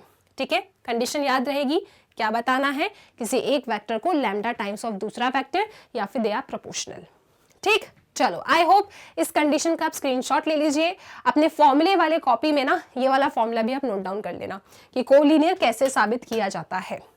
10.2 में अच्छे खासे क्वेश्चंस हैं, वहां पे हम डिस्कस कर लेंगे, क्वेश्चन को देख लेंगे, आपसे ये बन जाएगा। अब चलते हैं आगे अपन एक बहुत ही ज्यादा इंपॉर्टेंट टॉपिक की तरफ, और वो टॉपिक है direction ratios and direction cosines of a vector. मैं बिल्कुल आपसे उम्मीद करती हूं कि आपने 10.1 एक्सरसाइज का कंसेप्ट वीडियो देखा है, क्योंकि वहां पे फर्स्ट टाइम था आपकी लाइफ में जब आपने direction ratios and direction cosine से मुलाकात की थी, आप मिले थे इनसे। सही बात है, आप लोग ये टर्म सबसे पहले कब सीख कर आए थे, एक्सरसाइज 10.1 के कंसेप्ट में, राइट। तो डायरेक्शन रेशियोज क्या होते हैं, डायरेक्शन कोसाइंस क्या होते हैं, डायरेक्शन एंगल्स क्या होते हैं, वो सब थ्योरी में हम देख चुके हैं। अब आती है रियल कहानी कि मैम अगर क्वेश्चन में हमसे पूछ लिया जाए, देखो थ्योरी एंड प्रैक्टिकल डिफरेंट चीज है, राइट। जब आपसे क्वेश्चन में पूछा जाएगा ना, तो आप कैसे बताओगे किसी भी वेक्टर का डायरेक्शन रेशियो और डायरेक्शन कोसाइन। तो उस थ्योरी को अब हम यहाँ पे सीखने वाले हैं कि क्वेश्चन में किस तरीके से आपको अप्लाई करना है, कैसे आप किसी वेक्टर के डायरेक्शन रेशियोज और डायरेक्शन कोसाइन को फाइंड कर सकते हो। तो देखो, अब फाइंड करना है, बहुत ध्यान से सुनना, ये पूरा पेज आपके लिए बहुत इंपॉर्टेंट है। ये सीख गए ना तो क्वेश्चन आराम से लगा लोगे। ठीक है, ये क्वेश्चंस आते हैं, जो क्वेश्चंस आते हैं ना, उन्हीं क्वेश्चंस के आपके लिए सामने कंसेप्ट है। तो सपोज आपको ना पेपर में क्या करेंगे, वो लोग एक वेक्टर दे देंगे, किस फॉर्म में। अब देखो नया नया सीखा है आपने, क्या, कंपोनेंट फॉर्म। तो कंपोनेंट फॉर्म में आपके सामने एक वेक्टर को प्रेजेंट कर दिया जाएगा। ओके, फिर आपसे बोलेंगे इस वेक्टर को देखो, अच्छे से देखो, और देख के हमें बताओ इसके डायरेक्शन रेशियोज क्या है और डायरेक्शन कोसाइन क्या है। तो क्या प्रोसीजर होता है फॉलो करने के लिए, वो प्रोसीजर मैं आपको बता देती हूँ। डायरेक्शन रेशियोज जो किसी वेक्टर के होते हैं ना, वो उनके स्केलर कंपोनेंट्स होते हैं। खुश हो गए, बस काम खत्म। आपसे एक ही पूछा है ना, वन डायरेक्शन रेशियो, इसके डायरेक्शन रेशियो बताओ, तो क्या है, इस वेक्टर के जो स्केलर कंपोनेंट्स है दे आर डायरेक्शन रेशियोज। तो इसके स्केलर कंपोनेंट्स कौन है, a1 a2 a3। पहला काम खत्म। इतना सिंपल है मैम, हाँ इतना ही सिंपल है। ओके, आपसे किसी ने पूछा इसके डायरेक्शन रेशियोज बताओ, वेक्टर आपके सामने है, कंपोनेंट फॉर्म में हमने दे दिया है, आप कह दोगे कि सुनो डायरेक्शन रेशियोज क्या होते हैं, वेक्टर के स्केलर कंपोनेंट। क्या है scalar components, a1 a2 a3। और चाहिए, ये तो एक पेयर हो गया, और किसी को चाहिए तो किसी एक नंबर का तीनों में मल्टीप्लाई कर दो। सपोज लैम्डा, ठीक है, लैम्डा मतलब आप 4 5 6 1 2 3 कुछ ले लेना, ठीक है, तो उनका भी मल्टीप्लाई कर दोगे तो भी आपको एक नया पेयर ऑफ डायरेक्शन रेशियो मिल जाएगा। लेकिन जो सबसे इंपॉर्टेंट बात है, बस आप इतना ध्यान रख लीजिए, कोई वेक्टर गिवन है, उस वेक्टर के जो स्केलर कंपोनेंट्स हैं दे आर डायरेक्शन रेशियोज, बस। ठीक, इसके अलावा एक और पेयर चाहिए डायरेक्शन रेशियो का, तो किसी नॉन जीरो स्केलर का मल्टीप्लिकेशन कर दो, आप एक और पेयर बना लेंगे इन्हीं में। ओके, डायरेक्शन रेशियो के काम खत्म, कहानी खत्म। अब बात करते हैं डायरेक्शन कोसाइंस। डायरेक्शन कोसाइन अगर आपको किसी वेक्टर का निकालना है, बहुत ध्यान से सुनिएगा, अगर आपको डायरेक्शन कोसाइन किसी वेक्टर का निकालना है तो आप उसका यूनिट वेक्टर निकाल दिया करिए, यूनिट वेक्टर फाइंड कर लिया करिए। और यहाँ पे यूनिट वेक्टर फाइंड करने के बाद जो i, j and k coefficient होंगे that will be known as direction cosines. बस इतनी छोटी सी ट्रिक है, याद रख लो आप लोग। ओके, मैं समराइज करूंगी तो और अच्छे से पक्का हो जाएगा, अभी बस आप सुन लीजिए। डायरेक्शन कोसाइन क्या है, जो भी वेक्टर दिया है ना उसका ना आप क्या निकाल लीजिए, यूनिट वेक्टर निकाल लीजिए। यूनिट वेक्टर का फॉर्मूला आप जानते हो, अभी जस्ट सीख कर आए हो, क्या है, A vector divided by magnitude of A vector. A vector में उसके मैग्नीट्यूड का डिवीजन कर दो, आपको यूनिट वेक्टर मिल जाएगा, अलग अलग करके लिख दो। ठीक है, तो फिर ये जो आया है ना, ये क्या होता है, ये एल होता है। ये जो आया है इसे क्या कहते हैं, एम कहते हैं। और ये जो आया है इसे क्या कहते हैं, एन कहते हैं। तो यहाँ पे आपको जो भी इनके कोएफिशिएंट्स मिलेंगे यूनिट वेक्टर के, वो डायरेक्शन कोसाइन कहलाते हैं। बस इतनी सी बातें थी, इन्हें आपको याद रखना था। ठीक है, जो भी यूनिट वेक्टर के आई, जे एंड के कोएफिशिएंट्स हैं they are known as LMN, मतलब डायरेक्शन कोसाइंस। ठीक, चलो फील लेना है आप लोगों को, एक एग्जांपल लेते हैं। एक बार समराइज कर देती हूं मैं। देखो, डायरेक्शन रेशियोज, कोई वेक्टर आपके सामने है, सपोज ए वेक्टर, इसका कंपोनेंट फॉर्म में लिखा है A1 i cap, A2 j cap, A3 k cap. Direction ratio पूछा है तो कुछ नहीं, इसी वेक्टर ए के scalar component A1, A2, A3। Direction cosine आपसे पूछा है तो आप क्या कीजिए, इस वेक्टर का यूनिट वेक्टर निकाल लो। कैसे, A vector divided by magnitude of A vector, उसके बाद जो भी आई, जे एंड के कोएफिशिएंट्स होंगे ना, उन्हीं को एल, एम और एन कहा जाता है, वो आपके डायरेक्शन कोसाइन बन जाते हैं। बस खुश हो जाओ, इतना सा काम था। इस तरीके इस मेथड को सीख जाओ, अब सारे क्वेश्चंस को सॉल्व कर लोगे। अब इस क्वेश्चन को सॉल्व करने की बारी है, चेक करो। वेक्टर आपको क्या गिवन है, यहाँ पे वेक्टर गिवन है A vector I cap plus j cap minus 2 k cap. सबसे पहले ये लोग हमसे चाहते हैं कि हम इनको क्या बता दें, डायरेक्शन रेशियोज बता दें। सो मैंने आपको क्या सिखाया कि डायरेक्शन रेशियोज क्या होते हैं, आपके सामने जो भी वेक्टर गिवन है ना उस वेक्टर के स्केलर कंपोनेंट्स। ओके, और स्केलर कंपोनेंट्स का दूसरा नाम क्या होता है वो आप मुझे कमेंट सेक्शन में बता रहे हो, वो आपका होमवर्क है। ठीक है मैम। सो डायरेक्शन रेशियोज क्या होते हैं, गिवन वेक्टर के स्केलर कंपोनेंट्स। तो इस वेक्टर के स्केलर कंपोनेंट्स क्या हैं, 1, 1, -2। तो ये हो गए आपके डायरेक्शन रेशियोज। फिर इन लोगों ने आपसे पूछा है कि आप हमें क्या बता दो, डायरेक्शन कोसाइन बता दो। अब हम एक कहानी जानते हैं डायरेक्शन कोसाइन के पीछे। क्या कहानी है, अगर आपको डायरेक्शन कोसाइन चाहिए तो आपको इस वेक्टर के डायरेक्शन में एक यूनिट वेक्टर बनाना होता है। तो सबसे पहले हम इसका क्या बनाएंगे, सबसे पहले हम इसका ए कैप बनाएंगे, मतलब यूनिट वेक्टर। और यूनिट वेक्टर का फॉर्मूला क्या होता है, A vector divided by magnitude of the given vector. तो ये वेक्टर क्या है, this is i cap plus j cap minus 2 k cap. और इसका मैग्नीट्यूड कैसे निकालते हैं, i, j and k coefficient का स्क्वायर का सम। तो कितना आएगा, this is 1 square plus 1 square plus -2 का स्क्वायर, -2 का स्क्वायर प्लस 4 ही देगा, तो इसे हटा दो। तो दिस इज 4। तो कितना आया, 4, 5, 6। ठीक है, तो दिस इज √6। तो आपको यहाँ क्या मिला, आपको यहाँ मिला 1/√6 आई कैप प्लस 1/√6 जे कैप माइनस 2/√6 के कैप। तो सबसे पहले डायरेक्शन कोसाइन निकालने के लिए गिवन वेक्टर के डायरेक्शन में आप लोग एक यूनिट वेक्टर निकाला करो। यूनिट वेक्टर निकालने के बाद जो भी आई, जे एंड के कोएफिशिएंट होंगे उन्हें हम डायरेक्शन कोसाइन कहते हैं। डायरेक्शन कोसाइन को मैं शॉर्ट में डीसी बोल रही हूँ। तो डीसी कितना आ रहा है अपना, ये आ रहा है 1/√6, 1/√6, -2/√6। ये आ गए आपके direction cosines. I hope question clear है। देखा आपने कितना इजी था। डायरेक्शन रेशियोज बताने हैं, गिवन वेक्टर को देखो, गिवन वेक्टर के जो स्केलर कंपोनेंट्स हैं they are direction ratio. Direction cosine कैसे बताओगे, एक एक्स्ट्रा स्टेप करनी पड़ती है, इसी वेक्टर के डायरेक्शन में यूनिट वेक्टर निकालो, उसके जो भी कोएफिशिएंट्स होंगे आई जे एंड के वो आपके डायरेक्शन कोसाइन बन जाएंगे। आई होप ये बातें क्लियर है। ओके चलो, ऐसे बहुत सारे क्वेश्चंस आपको मिलेंगे एक्सरसाइज 10.2 में, तो हम वहां भी उन्हें देखते चलेंगे। अब चलते हैं आगे और नेक्स्ट टॉपिक देखते हैं। बहुत इंपॉर्टेंट टॉपिक है, बहुत इजी टॉपिक है। क्या है टॉपिक का नाम, वेक्टर जॉइनिंग टू पॉइंट्स। कोई दो पॉइंट है, ठीक है, ये तो तीन हो गए, दो पॉइंट है, कोई दो पॉइंट है, इन दो पॉइंट को ज्वाइन करने वाले इस वेक्टर को बताइए। मान लीजिए इसका पॉइंट P1 है और इसका पॉइंट P2 है। P1 के कोऑर्डिनेट्स हैं x1, y1, z1, P2 के कोऑर्डिनेट्स हैं x2, y2, z2। ठीक है, ये इन दोनों के क्या हो गए, कोऑर्डिनेट्स हो गए। हम आपसे ये चाह रहे हैं कि देखो, हम आपको पता है क्या देंगे, हम आपको दो पॉइंट्स दे देंगे, उनके कोऑर्डिनेट्स दे देंगे, और फिर हम आपसे ये इच्छा करेंगे कि आप हमें इन दोनों पॉइंट्स को ज्वाइन करने वाला एक वेक्टर बता दो। तो सपोज यहाँ पे हमने आपसे पूछा P1 P2 vector. Vector P1 P2 का क्या मतलब है कि P1 इसका इनिशियल पॉइंट है और P2 इसका क्या है, टर्मिनल पॉइंट है।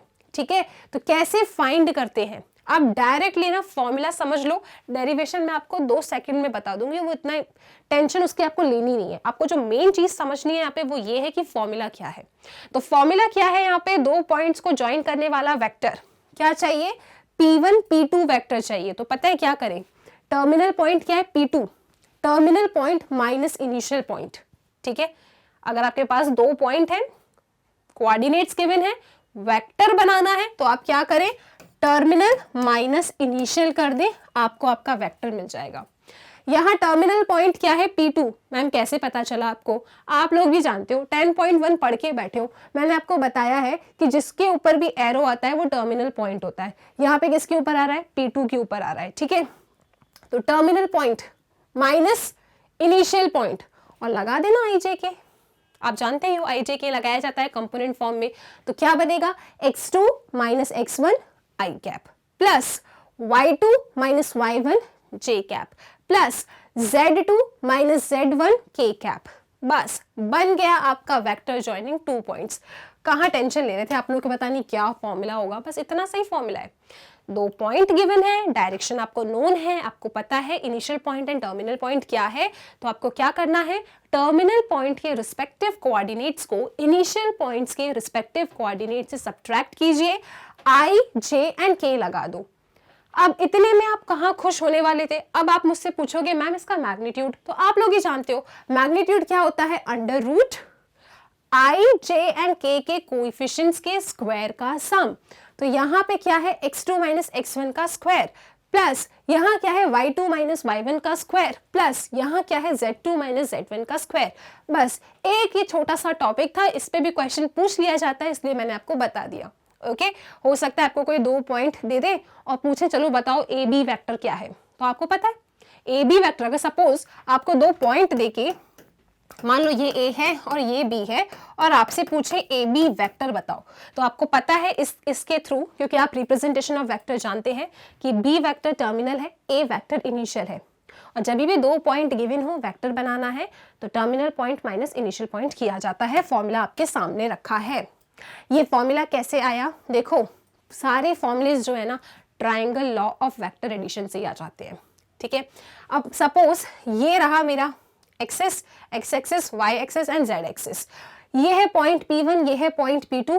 P1 के कुछ कोऑर्डिनेट्स मेरे सामने हैं, P2 के कुछ कोऑर्डिनेट्स मेरे सामने हैं। मेरी ऐसी इच्छा है कि मैं P1 P2 बता दूं, ये P1 P2 वेक्टर क्या है। तो इस इच्छा को पूरा करने के लिए सबसे पहले मुझे P1 वेक्टर को ना एक पोजीशन वेक्टर्स बनाना पड़ेगा, मतलब क्या, OP1 को ज्वाइन करना पड़ेगा। तो मैंने इस O पॉइंट से P1 पॉइंट को ज्वाइन किया, एक पोजीशन वेक्टर बनाया जिसका नाम है OP1। उसके बाद इस P2 पॉइंट को मैंने इस ओरिजिन वाले पॉइंट से ज्वाइन किया और एक नया वेक्टर बनाया OP2। फिर इधर मुझे क्या नजर आ रहा है, मुझे तो ट्राइंगल नजर आ रहा है, तो मैं यहाँ पे triangle law of vector addition लगा रही हूँ।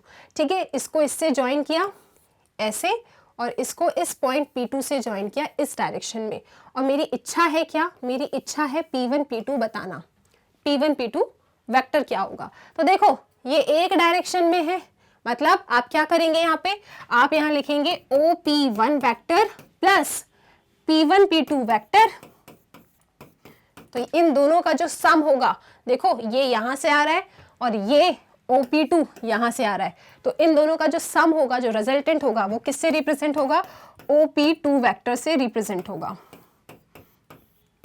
क्या ये बात मानते हो आप लोग? हाँ मैम बिल्कुल मानते हैं। तो बस मिल गया आपको P1 P2। क्या करना है आपको, ये रहा P1 P2 vector is equal to OP2 vector minus OP1 vector. अब ये OP2 वेक्टर क्या है आप भी जानते हो, ये आपका टर्मिनल पॉइंट है, ये आपका इनिशियल पॉइंट है। वेक्टर बनाना है, अभी हमने सीखा था पोजीशन वेक्टर को कंपोनेंट फॉर्म में कैसे लिखते हैं। अब ये OP2 आपका पोजीशन वेक्टर है, तो इसे जब आप कंपोनेंट फॉर्म में लिखेंगे तो आप लिखेंगे x2i plus y2j plus z2k minus OP1 क्या है, पोजीशन वेक्टर है, P1 के कोऑर्डिनेट्स हैं। आप इसको पोजीशन वेक्टर मतलब कंपोनेंट फॉर्म में लिखना जानते हो, तो इसे कंपोनेंट फॉर्म में कैसे लिखोगे, माइनस ये रहा x1i cap plus y1j cap plus z1k cap, और इन दोनों को सब्ट्रैक्ट कर दो। सब्ट्रैक्ट करोगे यही पाओगे, ठीक है। I वाले कोऑर्डिनेट्स I से सब्ट्रैक्ट होंगे, J वाले J से, K वाले K से। इतना आसान था ये। तो अगर एक बार आप चीज़ें ना सीक्वेंस में समझते चलोगे ना, आप कुछ भी डिराइव कर सकते हो, आप कुछ भी समझ सकते हो, ठीक है। तो आई होप यहाँ पे कोई परेशानी नहीं है, और इस लॉजिक को, इस कंसेप्ट को आप याद रखेंगे कि जब भी दो पॉइंट्स को आपका कोई वेक्टर ज्वाइन कर रहा है तो टर्मिनल वाले पॉइंट से इनिशियल वाले पॉइंट को सब्ट्रैक्ट कर दिया जाता है। That's it. ओके चलो, अब बारी है एक नए टॉपिक की जिसका नाम है सेक्शन फॉर्मूला। और ये सेक्शन फॉर्मूला आप 10th क्लास से पढ़ते आ रहे हो। अब 10th क्लास में पढ़ा तो 12th ने कहा चलो वेक्टर में भी सेक्शन फॉर्मूला लगा के देखते हैं। इस सेक्शन फॉर्मूला में ना 3 केस बनेंगे। केस 1 होगा इंटरनल डिवीजन, केस 2 होगा एक्सटर्नल डिवीजन, और केस 3 होगा जब आपका जो भी डिवीजन करने वाला पॉइंट है ना वो मिड पॉइंट हो, ठीक है। तो ये 3 केस हमें इधर पढ़ना है। इसके कैसे क्वेश्चंस हैं वो हम एक्सरसाइज में जरूर देख लेंगे। अभी आप समझ लीजिए क्या फॉर्मूला है और कैसी ट्रिक है, किस तरीके से याद करना है, इन चीजों को आप समझ लो, ठीक है। तो देखो ये आपके सामने ना एक वेक्टर है, डायग्राम है। पहले तो डायग्राम को देखो। सपोज ये क्या है, P, ये रहा Q। OP है आपका एक पोजीशन वेक्टर, ओके, और ये OQ है आपका पोजीशन वेक्टर। ये आपसे चाह रहे हैं कि ये PQ को ज्वाइन करने वाले वेक्टर पे एक पॉइंट है R। इस PQ वेक्टर पे क्या है, एक पॉइंट R है। ये R पॉइंट ने इस PQ को m/n के रेशियो में डिवाइड किया है। डायग्राम को ना एकदम अपने दिमाग में इसकी फोटो खींच लो। अगर ये डायग्राम आपको याद होगा ना, आप सारे क्वेश्चन अप्लाई कर लोगे, ठीक है। क्या हो रहा है एक बार मैं आपको फिर से बताती हूँ, सुनो। आपके पास एक वेक्टर है PQ वेक्टर। इस PQ वेक्टर को इंटरनली डिवाइड किया है इस R पॉइंट ने, किस रेशियो में, m/n के रेशियो में, ओके। मतलब PR कितना है, PR कितना है m, RQ कितना है n, ओके। तो कितना है PR का पॉइंट क्या है m। हमेशा इस डायग्राम को ना आप बस सेट कर लो, इस डायग्राम के अकॉर्डिंग ही सारे क्वेश्चंस हो जाते हैं, ठीक है। सो PR है m, QR है n, ओके। PQ वेक्टर को किसने डिवाइड किया है, R पॉइंट ने डिवाइड किया है। फिर आपसे क्या चाह रहे हैं, the position vector of the point R which divides P and Q internally in the ratio। इस पॉइंट R का ना आप हमें पोजीशन वेक्टर बता दीजिए। मतलब ये R वेक्टर की तलाश है इनको, OR की तलाश है इन लोगों को इस क्वेश्चन में, ठीक है। बहुत आसान है, सुनो। अब ये P and Q लिखे हैं, आपसे क्या चाह रहे हैं, position vector of this point R, मतलब OR या R वेक्टर। मैं OR बोलूं या R वेक्टर बोलूं एक ही बात है, दोनों कौन है, पोजीशन वेक्टर जो आपको चाहिए, ठीक है। अब देखो यार ये पोजीशन वेक्टर है तो ये तो चीटिंग है ना, इन दोनों के पास भी पोजीशन वेक्टर होना चाहिए। तो ठीक है, हमने क्या किया, इस O से इस P को ज्वाइन किया, A वेक्टर, ये इसका पोजीशन वेक्टर हो गया, और इस Q के लिए हमने OQ को ज्वाइन किया, B वेक्टर, ये इसका पोजीशन वेक्टर हो गया। तो पॉइंट P का पोजीशन वेक्टर क्या है, OP, किससे रिप्रेजेंट किया है, A वेक्टर से। पॉइंट Q का पोजीशन वेक्टर क्या है, B वेक्टर, ठीक है। चलो सारे पोजीशन वेक्टर्स आ गए, अब खेलते हैं अपन, ठीक है। तो यहाँ पे बहुत इजी है, मैं सिर्फ आपको फॉर्मूला बताऊंगी किस तरीके से फॉर्मूला होता है, इसकी एप्लीकेशन हम एक्सरसाइज में सीख लेंगे। तो फॉर्मूला क्या कहता है, याद करो जब पहले कभी लाइफ में सेक्शन फॉर्मूला पढ़ा था, क्या पढ़ा था, इसका मल्टीप्लिकेशन, m का मल्टीप्लिकेशन किससे करोगे, b से करोगे, mb, ठीक है, कैसे याद रख लोगे, mb प्लस, क्योंकि इंटरनल डिवीजन है, na, मतलब ये इससे दूर है ना, तो ये जो दूर है ना इनका मल्टीप्लिकेशन होता है, n a से दूर है तो n का मल्टीप्लिकेशन a से होगा, mb plus na divided by m plus n, ठीक है, ये m और n क्या है, रेशियोज है। अगर आप इतना याद कर लेते हैं तो आपका सेक्शन फॉर्मूला तैयार है इंटरनल डिवीजन का। जब आप इस लॉजिक को लगाएंगे, OR क्या है आपका, OR है R वेक्टर, और यहाँ पे आप लिख सकते हैं MB, देखो M और B बहुत दूर दूर थे एक दूसरे से, ये रहा M, ये रहा B, इनके बीच में काफी डिस्टेंस है, तो इस तरीके से याद कर लो, आप अपने हिसाब से ट्रिक बना लिया करो। आप MB क्या ट्रिक बना सकते हो, बनाओ ट्रिक, याद करो, ठीक है। डेरिवेशन क्या है वो हम देख लेंगे, लेकिन सबसे ज्यादा इंपॉर्टेंट देखो एंड में यही हो जाता है कि आपको फॉर्मूले एकदम बहुत अच्छे से पता होना चाहिए, राइट।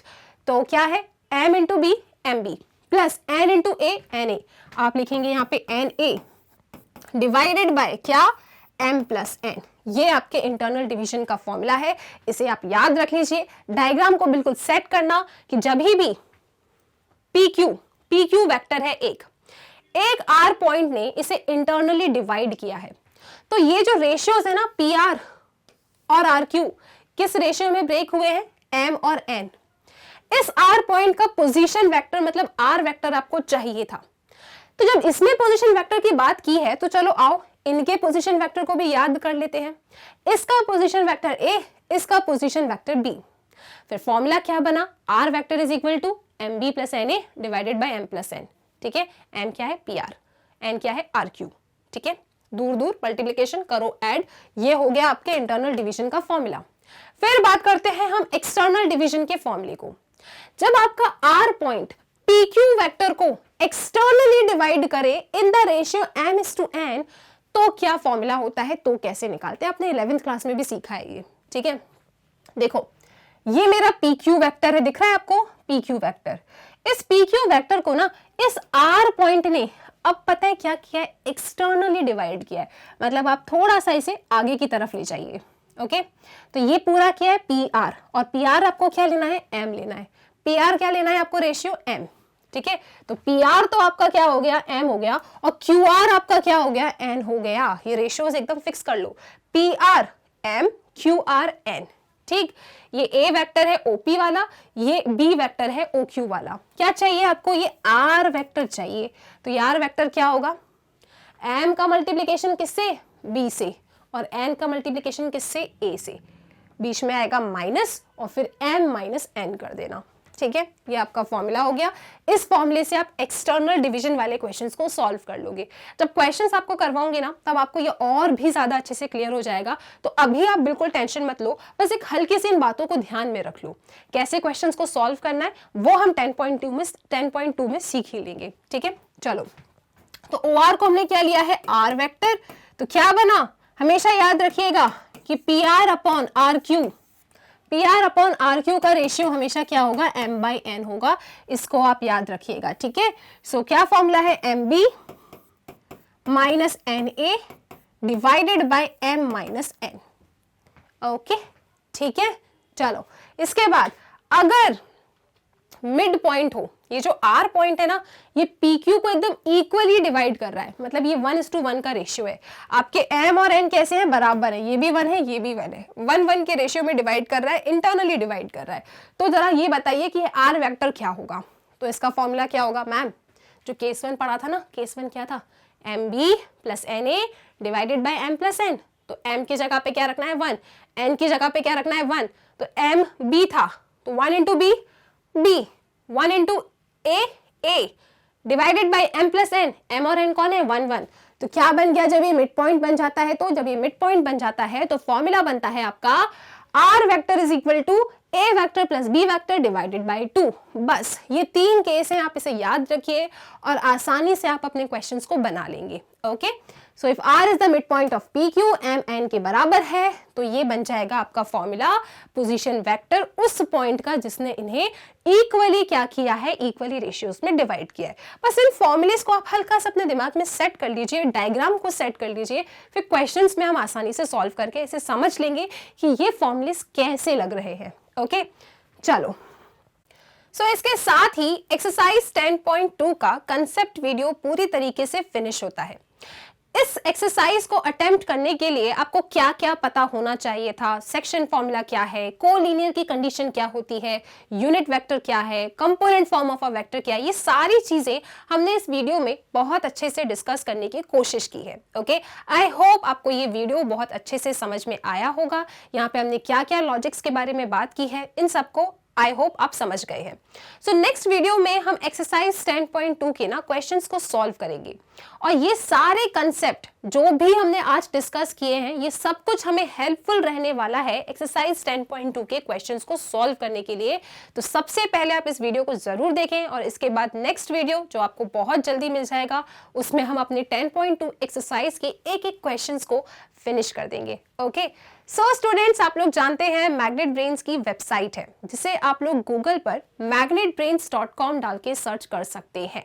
जब आप सर्च करेंगे तब आपके सामने किस टाइप का पेज ओपन होगा। आपको क्या करना है, आपको करना है एक्सप्लोर टॉप कोर्सेज को। क्लास 12 स्टूडेंट्स है ना, क्लास 12 पे आप कर लेंगे क्लिक। उसके बाद आपके सामने एक पेज ओपन होगा, यहाँ पे आपके 12th क्लास में जितने भी सब्जेक्ट्स है ना, वो सब एक सीक्वेंस में अरेंज्ड है। आप जिस भी सब्जेक्ट को गो थ्रू करना चाहते हैं, बस आपको उसके लिंक पे करना है क्लिक और आप तैयार हैं पढ़ने के लिए। सपोज आप class 12th maths NCERT volume 2 जो मैं आपको पढ़ा रही हूँ ये देखना चाहते हैं, वॉच नाउ पे कीजिए क्लिक। अगेन एक पेज ओपन होगा, यहाँ पे हम जितने भी चैप्टर्स को फिनिश कर चुके हैं वो सभी चैप्टर एक सीक्वेंस में अरेंज्ड है। आप जिस भी चैप्टर को पढ़ना चाहते हो बस उसके लिंक पे क्लिक करो और आप तैयार हो पढ़ने के लिए। ठीक है, सो स्टूडेंट्स, सब्सक्राइब कीजिए मैग्नेट ब्रेन्स को। एक 100% फ्री एजुकेशन प्लेटफॉर्म है ये। वीडियो लेक्चर अगर पसंद आए तो लाइक जरूर कीजिएगा और अपने दोस्तों के साथ भी आप इन लेक्चर्स को शेयर जरूर करना, क्योंकि आप जानते हैं नॉलेज शेयर करने से ही बढ़ती है। So till then keep practicing and take care.